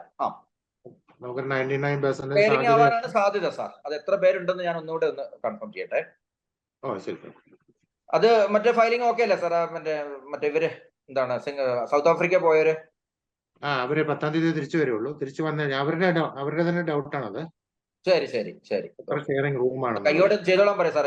ഇന്നിപ്പം കുറെ അധികം പെട്ടെന്ന് ക്ലോസ് ആവുന്നുണ്ട്. ഇപ്പൊ നീറ്റ് റിസൾട്ട് വന്നോണ്ടേ ഞാൻ അവരെ കോൺടാക്ട് ചെയ്തോണ്ടിരിക്കുന്നുണ്ട്. 10-ാം തീയതി കഴിഞ്ഞിട്ട് അവർ എത്തുള്ളൂ. അവരോട് ആ 27,000 രൂപ ഒന്ന് അടക്കാൻ പറ. അത് എന്തെങ്കിലും പ്രോബ്ലം ഉണ്ടെങ്കിൽ അത് നമുക്ക് ചെയ്യാലോ. അതൊന്ന് അടച്ചൊന്ന് സീറ്റ് ഒന്ന് ബ്ലോക്ക് ചെയ്യാൻ പറഞ്ഞേരെ. അല്ല, 10-ാം തീയതി നെട്ടായല്ലോ അല്ലേ? നെട്ട് 9, 10 നെട്ടായി. ഓക്കെ, നാളെ കഴിഞ്ഞ്. ഓക്കെ, കുഴപ്പമില്ല സാർ. Any doubts more? ആർക്കെങ്കിലും ഇന്ന് പ്ലാറ്റ്ഫോമിൽ വേറെ ഇപ്പൊ നമ്മൾ പഠിച്ച സബ്ജക്ട് അല്ലാതെ എന്തെങ്കിലും ഇപ്പം ജോണി സാർ ചോദിച്ച പോലെ എന്തെങ്കിലും ഡൗട്ട്സ് ഉണ്ടെങ്കിൽ ചോദിക്കാം. ചോദിച്ചോളൂ. നമ്മുടെ ഗ്രീസാലേക്ക് 2 സ്റ്റുഡന്റ് ഉണ്ട്. അവർക്ക് കിടാവർ ഇല്ല എന്നുള്ളൊരു പ്രശ്നം അവർ പറഞ്ഞുകൊടുക്കുന്നു. ഡെഡ് ബോഡി ഇല്ല. ഏത് രാജ്യമാണ് സാറേ? കിർഗിസ്ഥാനില്. അതായത് സാറേ കിടാവർ സാധാരണ മിക്ക യൂണിവേഴ്സിറ്റികളും കിടാവർ പ്രൊവൈഡ് ചെയ്യുന്നത് ലാസ്റ്റ് ഇയറിലൊക്കെയാണ്. എന്ന് പറഞ്ഞാൽ ആദ്യത്തെ ഇപ്പം 5 വർഷം MBBS 1 ഇയർ ആണല്ലോ പ്രാക്ടിക്കൽ വരുന്നത്. ആദ്യത്തെ ഒരു 3 വർഷം എല്ലാവരും തന്നെ കൂടുതലും എന്താണ് തിയറിയാണ് ഇത് ചെയ്യുന്നത്. ഇവര് കിടാവർ ഉണ്ടെന്ന് തന്നെയാണ് പറഞ്ഞത്. പക്ഷെ ഇവരുടെ ലാസ്റ്റ് ഇയറുകളിൽ ഇവര് വെളിയിലുള്ള ഹോസ്പിറ്റലിൽ ഇവര് കിടാവറിന്റെ പ്രാക്ടീസ് കൊടുക്കുന്നുണ്ട്. ഇവരുടെ പ്രാക്ടീസ് ടൈമിലാണ് ഉള്ളതെന്നുള്ളതാണ് പറഞ്ഞത്. ആദ്യത്തെ 2-3 വർഷം ഉണ്ടായിരിക്കില്ല. അത് എല്ലാ യൂണിവേഴ്സിറ്റികളും അങ്ങനെ തന്നെയാണ്. പ്രാക്ടിക്കലാണ് ആ സമയങ്ങളിൽ കൂടുതൽ. തിയറിയാണ് കൂടുതൽ. അതെ, കിടാവർ ഇല്ല എന്നുള്ളതല്ല, ലാസ്റ്റ് ടൈമിൽ ഇവർക്കുണ്ട്. ഈ തുടക്കത്തിലില്ലെന്നാ സാറേ, തുടക്കത്തിൽ അതെല്ലായിടത്തും അതെ. ഞാൻ പറഞ്ഞില്ല, ഞാൻ ഇവിടെ എല്ലാം അവിടെ എല്ലാം ഈ ലാബാണ്. ഇതെന്ന് പറഞ്ഞാൽ കിടാവർ പോലെ തന്നെ ഡമ്മികളാണ്. പണ്ടത്തെ പോലെ പണ്ടാണ് ഈ കിടാവറെ വെച്ച്, അത് ലാസ്റ്റിലാണ് ഓപ്പറേഷന്റെ ഈ ലാസ്റ്റിലാണ് ഈ ഡെഡ് ബോഡിയുടെ ഇത് വരുന്നത്. ഇപ്പൊ എല്ലാം ഡെഡ് ബോഡി ആണെന്ന് അസ്യൂം ചെയ്തുകൊണ്ടുള്ള രീതിയിലുള്ള ഇതാണ് ആദ്യത്തെ 2-3 വർഷങ്ങളിൽ നടക്കുന്നത്. ലാബാണ്. ഒറിജിനൽ കിടാവർ എന്ന് പറഞ്ഞാൽ ഒറിജിനൽ ഡെഡ് ബോഡിക്കാണ് കിടാവർ എന്ന് പറയുന്നത്. അത് ലാസ്റ്റ് ഇയറുകളിലേ ഉണ്ടാവുള്ളൂ. അത് ഒറിജിനൽ ഹോസ്പിറ്റലിലും അതുപോലെ തന്നെ ഇതിലും ഇവർക്ക് പ്രാക്ടീസ് കൊടുക്കുന്നുണ്ട്. ആ സമയത്ത് ഇവർക്ക് പ്രാക്ടീസ് കിട്ടും.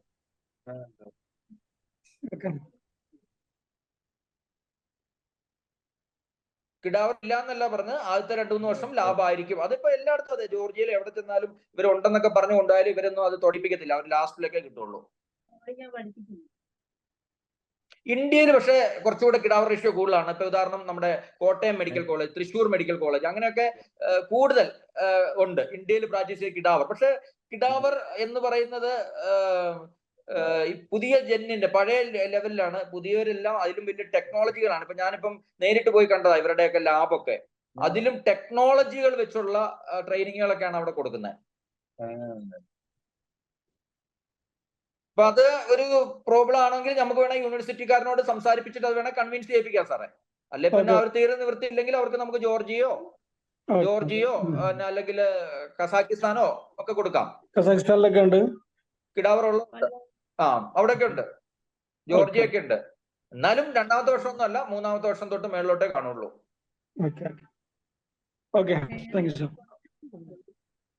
Any more questions? ആർക്കെങ്കിലും എന്തെങ്കിലും ഡൗട്ട് ചോദിച്ചോ. ഞാൻ ഒറ്റ കാര്യോട് ചോദിച്ചോളൂ. ചോദിച്ചോളൂ സാർ. അവിടെ വേറെ എന്തൊക്കെ വർത്താനം പറയാം. എന്നാ ഞാൻ പൊക്കോട്ടെ. എല്ലാവർക്കും നല്ലൊരു ആശംസകൾ നേരുന്നു. എല്ലാവർക്കും അടിപൊളി ഇതായിട്ട് നേരുന്നു. Thank you. Okay, welcome. So thank you, sir.